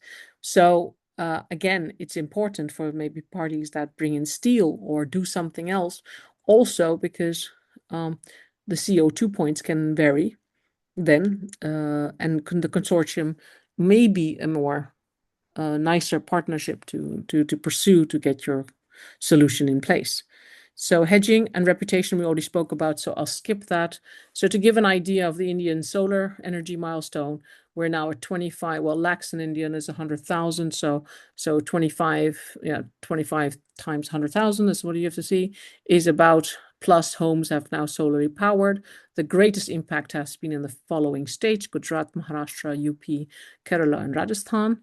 7.7 lakhs, again, multiplied by 100,000 households now getting zero electricity bills. And that's a lovely metric to see. The impact solar energy has made zero electrical bills.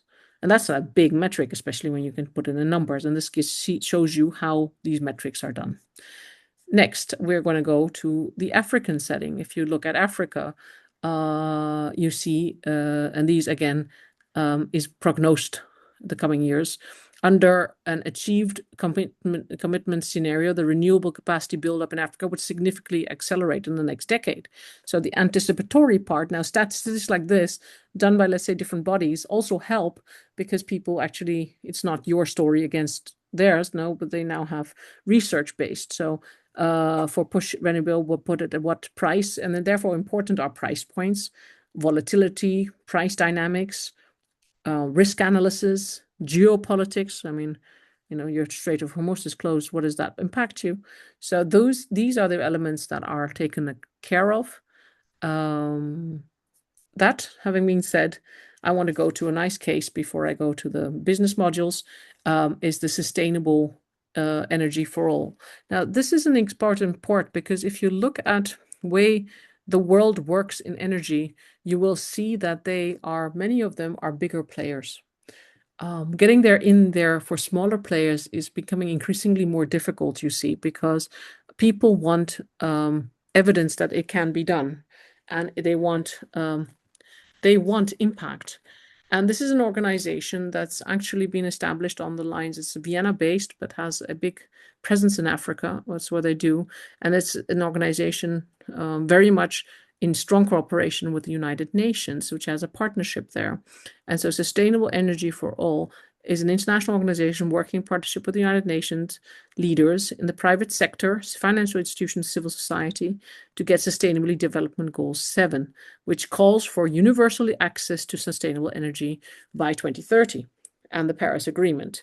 So this is what their challenge is. And what they have done is they think about, so their whole design is to think about the simple things energy makes possible in your life: lights at work, lights at night, hospital that work all day, schools with a safe indoor climate, cars. So access to clean energy is equally important. So they show, kitchen safety, not polluting staff, the opportunity. So here you see they explain the challenge. It's a bit broad, but you get on the challenge. And then they say, what is now the opportunity I'm asking you to fund? And what's the possible when energy is clean and reliable? Sustainable energy for all is helping change this together with governments, business, and communities. The collective efforts of C4All and our partners have helped over 300 million people gain access to life-changing electricity since 2015, but that still leaves 600 million people without, and 2.5 billion without access to safe cooking solutions. We know what needs to be done. We have knowledge, partnership, tools, and to accelerate. And this organization, I had to advise for their compliance elements. And what you see is that when you do start getting funds from these UN organizations, they have a lot of people with World Bank, and other kind of very well-known institutions that fund them. And you can look them up and you'll find more information. The compliance element becomes very important. It's something most founders don't look at. If there are guidelines, if there are rules, if they're understood even, they want to be sure that your venture meets them all. So that you abide by the rules, that you pay people by the book, that you have no corruption. All of these kind of ancillary things that seem far from your bed suddenly become very essential to be able to retain a grant, keep the grant. So that's in a nutshell how these kind of fundings work. And these guys have, for example, a funders council. Of course, they're a head bigger and they're very much organized in a particular way. But what I'm trying to say is that by bringing their stakeholders aboard and having a conversation with them continuously, they understand how they're thinking vis-a-vis them and how it changes. So it's often also the ability to organize things in a way that you can learn. And therefore, I come to the component of learning. So sorry, Um, Prachi, I yeah. can't, I don't see the raise hand button. That's why I'm interrupting you a bit. Just a process check. We have about 15 minutes for this. Yeah. Yeah, that's right. I've had that in the point, so I will walk through it in 15 minutes because most of it's probably, I presume, known to a lot of people, but a lot of it's just to bring it into picture in totality. But thanks for the time. Business models, and therefore, like I said, I'm stepping into a new module. The business models that in which a lot of these kind of energy projects, etc., are done. And these days, a lot of difficulty in getting funding in their things. But the models typically, one that has worked over the years and tried and tested is the one that's worked in infrastructure, is build, operate, and transfer. The other ones are an ownership model. And the other one in energy that's very much more in the people space and impact space is cooperative, which work together. Like, let's say 5-6 households get together and get their own energy and organize with a solar and wind park, for example. These are things that are cropping up all over the world. So these are the typical business models you see in this sector. The user case needs to be evidence-based. So if you're going to go down that road and say, well, I've got this great build, operate, and transfer, well, can you validate it, right? Trust how to build, reliability of the product, technical support over life cycle, and then you have a whole bunch of regulations. May that be ESG, or CBAM for Europe, where when you're importing some element, you need to pay for that extra element if it's isn't on the market. So in GDPR is something very important, which has got with private data. So again, when you're setting up the venture and you're going to different parts of the world, the regulation becomes important. You have to at least adhere to them. Otherwise, your grants, for example, will be the first to fly out the door. Now, evidence-based ownership models, local empowerment through ownership. So this is like the buy-ins you can do, where you build, operate, transfer, and cooperative ownership models involve local stakeholders ensuring empowerment and long-term engagement. Transparent operations building trust. So trust is established via transparent processes, so very open and clear. Reliable products and ongoing technical support. Compliance and environmental responsibilities were the ones that I named earlier, adhering to including credibility, integrated waste pickup shows, environmental commitment, and boost stakeholder confidence. So where do you walk the talk? I would summarize this as being, if you tell people this is all what I'm into, does your actual venture resonate, all of it as well? Or are you just preaching to a bunch of people in a certain way. Going to the sustainable user journey, energy-wise, if you look, and I'm looking at the time, if you look at the user journey, awareness of renewable options. Users started by learning about renewable energy sources, incentives, and which helps them understand sustainable choices. Evaluation and decision making. Users assess provides technological and costs to make informed decisions that suit their energy needs. Ongoing engagement and efficiency. Users monitor their energy usage, adapt habits, and use support services to maximize efficiency and support sustainability. So this gives you sort of an idea that what's very important is that you don't just map your stakeholder journey, but also your user journey. If they are required to do something, how does that user perceive it? How does the user take it into account? If you have a very good understanding of your user and how it resonates, it will allow you to, again, when you speak to funders, when you speak to actual people who want to deliver, it's very clear and crisp example. Having said that, we then look at the, I had an exercise which I'm going to skip. You can take a look at it and you can actually do it yourselves, given the paucity of time. So it has a clarifying key touch points. It gives you a mapping of stages for engagement and optimizing steps for satisfaction. Sort of you can build it around your own venture and see how you sit on that totality. I now am going to come to the last part, for which I have, I think, a little less than 10, or a little bit more than 10 minutes. These are skills and skill sets. See, one thing is to have it all mapped and great, and you're busy at it and you're doing it in your own way. But it's important that you have to realize that in doing so, we are humanly, we're still not doing it all through AI. We're still not all robots. So it still boils down to one human communicating with the other.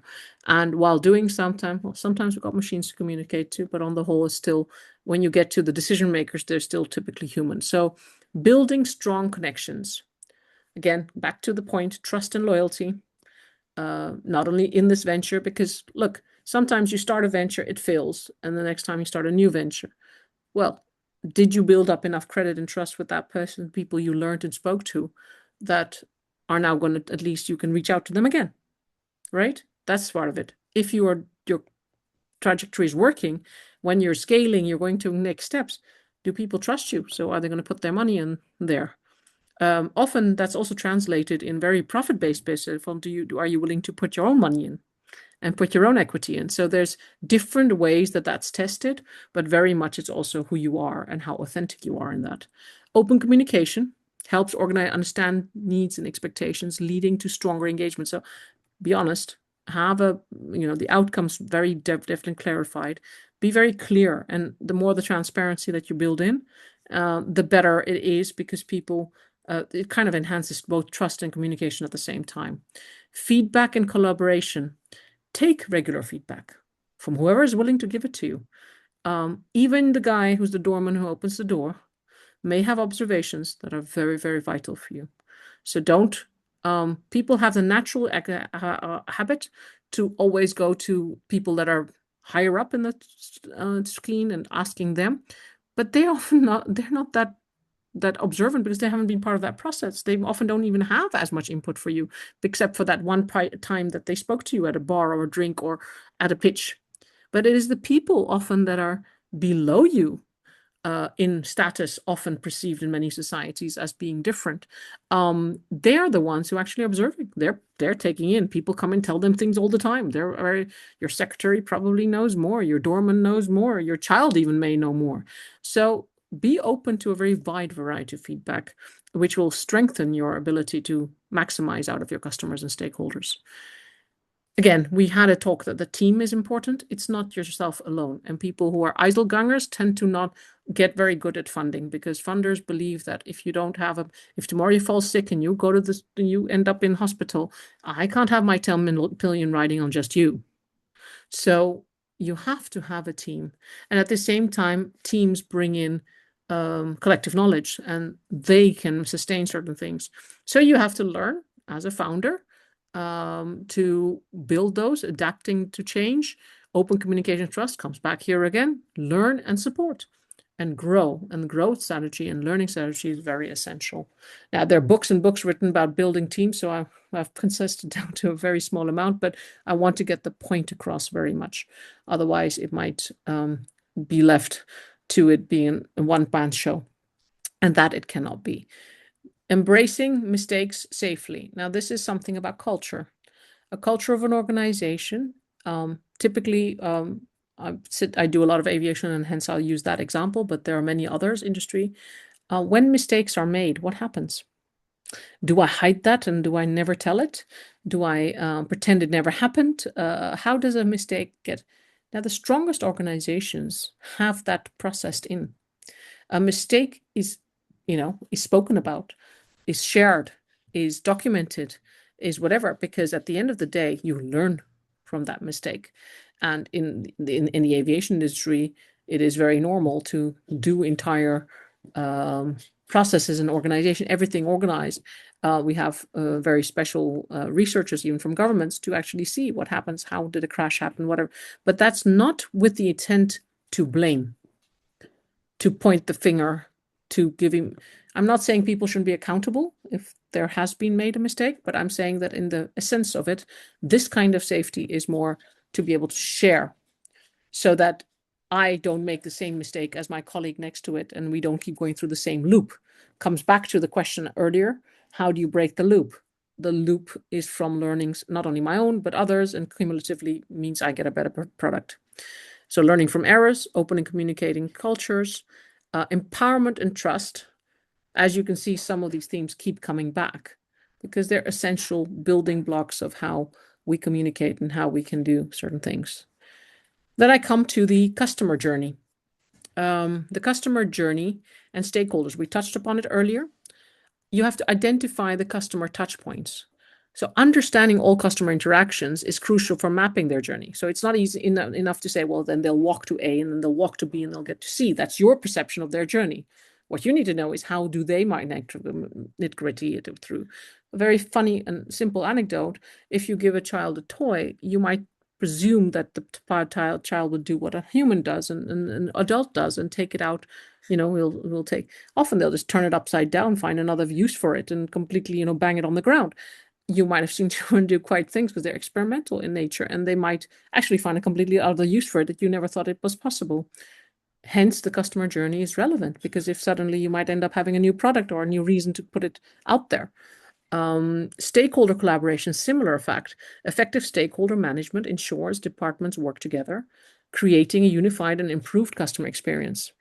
Again, I will go back to buy from those that I had a good experience with. I'll book the same airline. I will go to a similar website because people are a bit of creature of habit. And besides, you don't every time want to experiment and get something new. So if you're happy with the service that was provided, you often will go back to the similar restaurant or whatever else. So the customer journey is essential for the buy-in for your product to be, even if it's a social need, it's the same thing. People forget. You're not doing them a favor. Even they have reasons to actually be there and feel that social need is met. And so at that time too, customer journey is as important as in a nonprofit, as a profit sector. So in a nonprofit sector as well. And then continuous improvement. Again, it's the loop, the learning loop. Keep improving, keep improving, keep improving. Now, to do this, there are, we keep talking about the word communication. It comes up in 100 different ways. What does it actually mean? You mean, people have the natural tendency that when things get uncomfortable, either they keep quiet or they talk a lot. They're two extremes. But typically, research has shown over the years that listening drives successes. And now how you listen comes in many ways. Some people actually can talk and listen as well, but some people can, typically it is actually sitting there and actually hearing what they're saying, not just what you think you're hearing. So it's also sometimes checking and feeding back. So building trust and loyalty is listening shows customers their opinions matter. And their opinions matter, you'll get more of it. The more you understand, the more you get, the more you understand, the more you go. And it's like a loop, and it's only a stronger loop that gets your product faster on the road. Fostering trust, loyalty with your business, identifying needs and expectations. So active listening allows you to help business to understand what their customer actually needs and expects, making then therefore the possibility to tailor the products to their likings, resolving issues promptly. So that's another one. I mean, I may be really angry with somebody, but if they diffuse my problem and solve it very nicely, I would be very happy for it, because I would like, okay, it switches my mindset from being an angry customer to, okay, well, they actually resolved this quite nicely for me and they actually thought about what I needed. The same thing is then, therefore, it can lead to fostering long-term relationships, which enhance loyalty. And a loyal client is something you can be very proud of to have. Now, if you look at the skill sets for yourself, you then also have to have the exercise of seek genuine understanding, reflect and confirm the understanding, and listen with eyes and ears open. This is a slide I'd like to suggest that when the slides are shared, that you could maybe take a look at for yourself. And how do you perceive Stephen Covey's 7 Habits? He's got many more books, but he sort of grounds down what that includes. But there are many more out there who tell you how that is. Management team explanations. Finally, and lastly, since we are in an intercultural setting, I felt that we should bring this up. Listening in an intercultural way is very different than when you do this in your own community, because we've grown up listening, learning, understanding in a certain way. But that's from your own community purpose. When you go to other countries, when you speak to other people, those realities aren't the same anymore. For example, Indians speak very fast when they talk English, and a lot of people don't understand them, or with a particular accented way. Africans also speak with different accents from different parts of where they come from, and sometimes Europeans don't understand them. Europeans, they think they make it very clear, but even their English may not be as strong if that's the lingua franca you're trying to communicate with. So, an intercultural listening is not just about language, but it is about understanding. And it's very much important that you can understand what is the touch point, what's the understanding they're coming from, what's their perceived reality, what's their starting point. My starting point may be very different from where I'm living geographically, what I've experienced, what I believe in. And the only way you're going to find that out is if you're going to actually listen to what I'm trying to say. Not if you're going to presume, if you're zoned off while I'm talking, you're not going to understand it because you're not going to see me. And the point is, do you see me or do you see what you want to see in me? And that are things that are very relevant in translating what the consumer is asking, the customer is asking, and how do you go? So typically those are 4 things that very typically come to mind, which are summed up in this slide. Awareness of cultural differences. The example I gave about the word interesting was just a very small, simple one, but like that, there are a lot of differences. Somebody who comes late every time is not necessarily disrespectful. In some societies, that would be considered disrespectful, full stop. Somebody who's on time all the time doesn't necessarily mean that they're pushy. So there's different ways of perceiving the same situation. So recognize diverse communication styles, and a lot of it's nonverbal. So it's not just what you say, it's also how you present yourself. Cues to avoid misunderstandings and enhance intercultural interactions. Demonstrating respecting patience. This is a very difficult one because if somebody's irritating you or something is very off or something is, but to still be respectful of that and mindful of that and be patient with them, it's important because often your presumptions may not be right. So be aware, allow others to express themselves fully without interruption. Goes back again to active listening, showing patience, respect for their perspective. You may not agree with it, but you can always agree to disagree, but at least understand what they're trying to say, what they're trying to communicate. Clarifying and paraphrasing, clarify to ensure understanding. So sort of that's just a checkpoint. Like I talked a lot today, and typically in a conversation, I would go back and summarize something and say, well, so and so you said this and this. Did I understand you right? Was that what you said? Or did you mean something else by it? Which helps bridge cultural gaps in communication. And the most important, I think, is the open-mindedness and empathy. Because at the end of the day, if you embrace open-mindedness and empathy to strengthen intercultural connections and foster mutual respect, respect is a very big building block that comes, and it's easier to access through open-mindedness and empathy. Thank you very much. It's 6 o'clock, and I think I've through my slides. If there are any last questions, I'm glad to take them, but I think we can get to them. I'm checking in the chat box. Okay, I think we've answered dates, but maybe one last shot before we say give a vote of thanks. Any other question? This has been particularly very enlightening for me listening, and I'm sure for all the cohorts as well. Any last question that you'd like to voice audibly?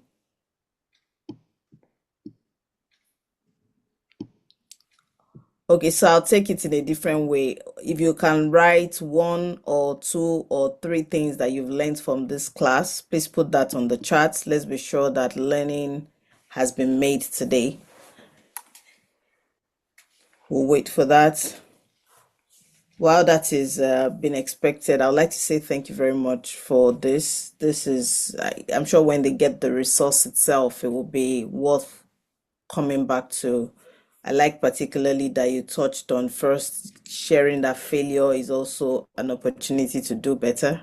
Yeah, that came out really strongly. The reputational bit as well is important. The winning loops, separating it from winning work, very key. And really, at the end of this, the business model is also a key part of what the court members will be taking along, because the idea of your business can actually also be to transfer, and your funders need to know that, and that's valid. It's valid enough, or you are going to be operating throughout the life cycle of it, and what you describe as communication, let's call it stakeholder engagement, but we know stakeholder engagement is a big word, but being able to just listening to your user and perfect for them, I think that's those are very key and important takeaway that you're giving us today. So thank you so much for your time. We really appreciate. I would also request that one of the attending court member unmute their mic and say a vote of thanks to Prache, and then we would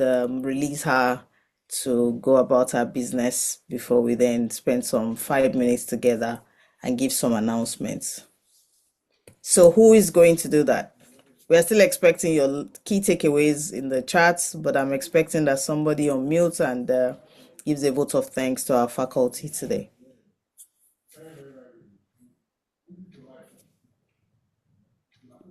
You know we don't have to call names, so just go for it.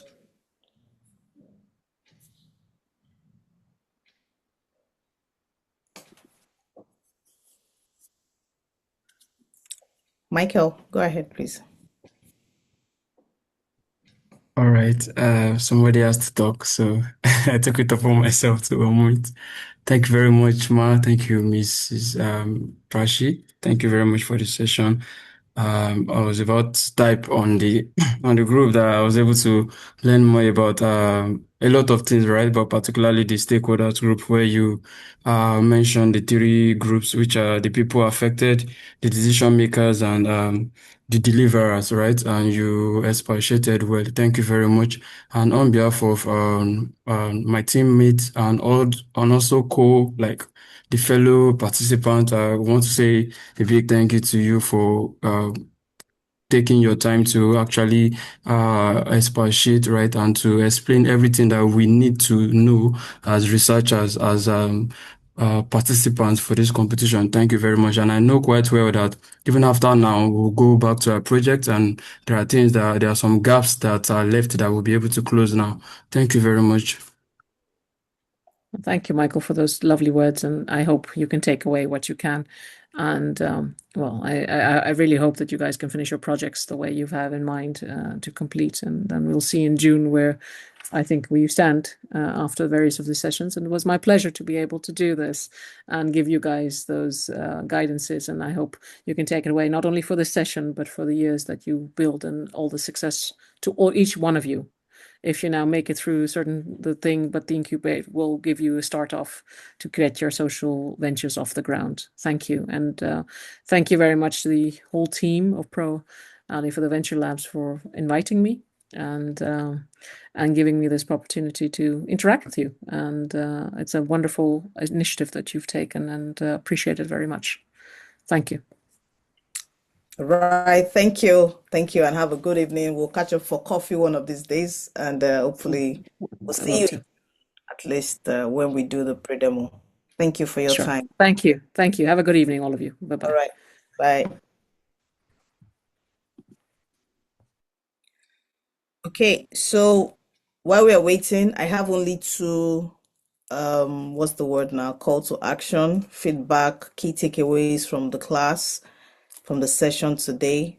Fill it in, and I'll hand over to Grace to take announcements if she has any. I know that AAPG has requested that the cohort members sign up for something. So Grace, can you take the announcement now?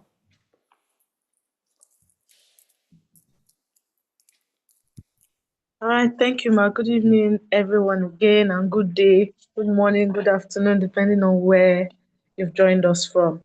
Okay, I've put the announcement in the chat, but I'm going to take it again. Our next class is next Thursday, 30th April, and it will be 3 p.m. CST. That's back to our initially agreed time. I believe that after this class, the team that have been assigned for the post-class report should do well to put that together and send it across. For next class, Team AVO to facilitate the icebreaker, and then Team Twin Stream Nexus to prepare the post-class report. APG has asked that all participants fill or sign up for the field notes, and the link is in the chat. You can just click the link. It will take you at most about 1 to 2 minutes to do that. So kindly click the link and sign up for the field notes by AAPG. You also need to fill the feedback form from today's class.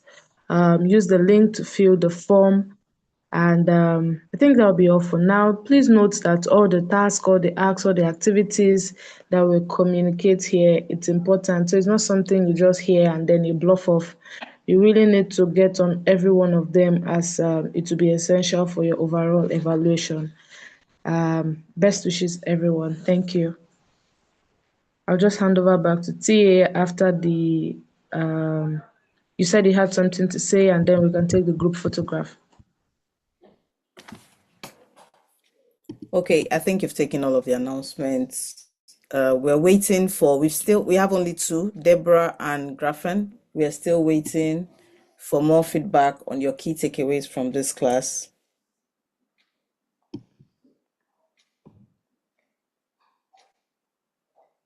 Let's have a few more, and then we can wrap up the class in minutes, in 2 minutes.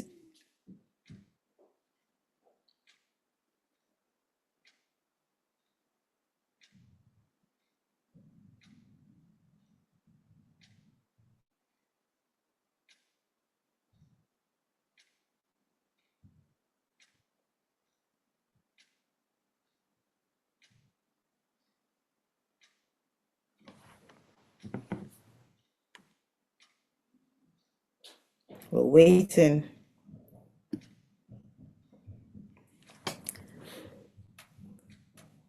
For the next 2 minutes, please turn on your camera.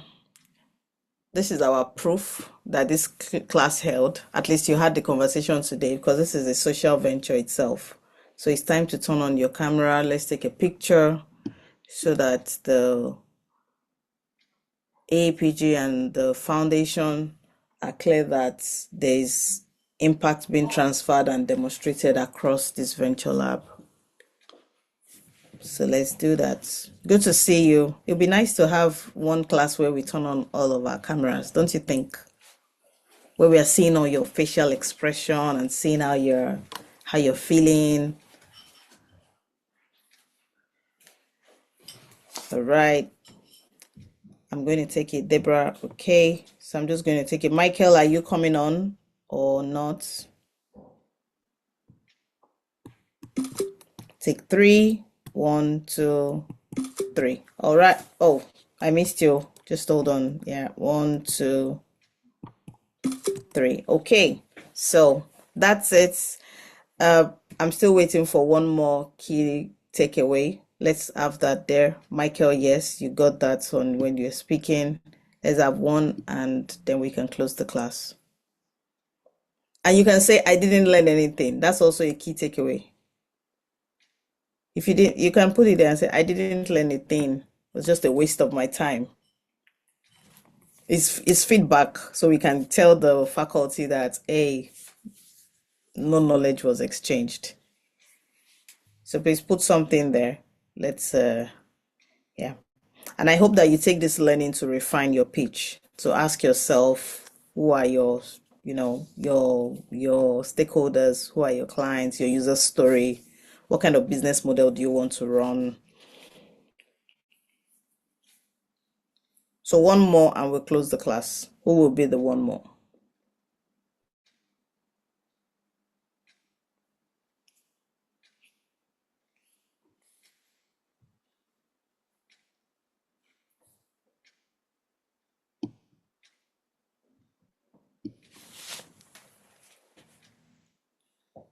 Jeremy, you want to be the one more? Good. I guessed right. All right. So thank you, yeah, for that good feedback. Yeah. Have a good evening, everyone, and then see you next week. Ciao.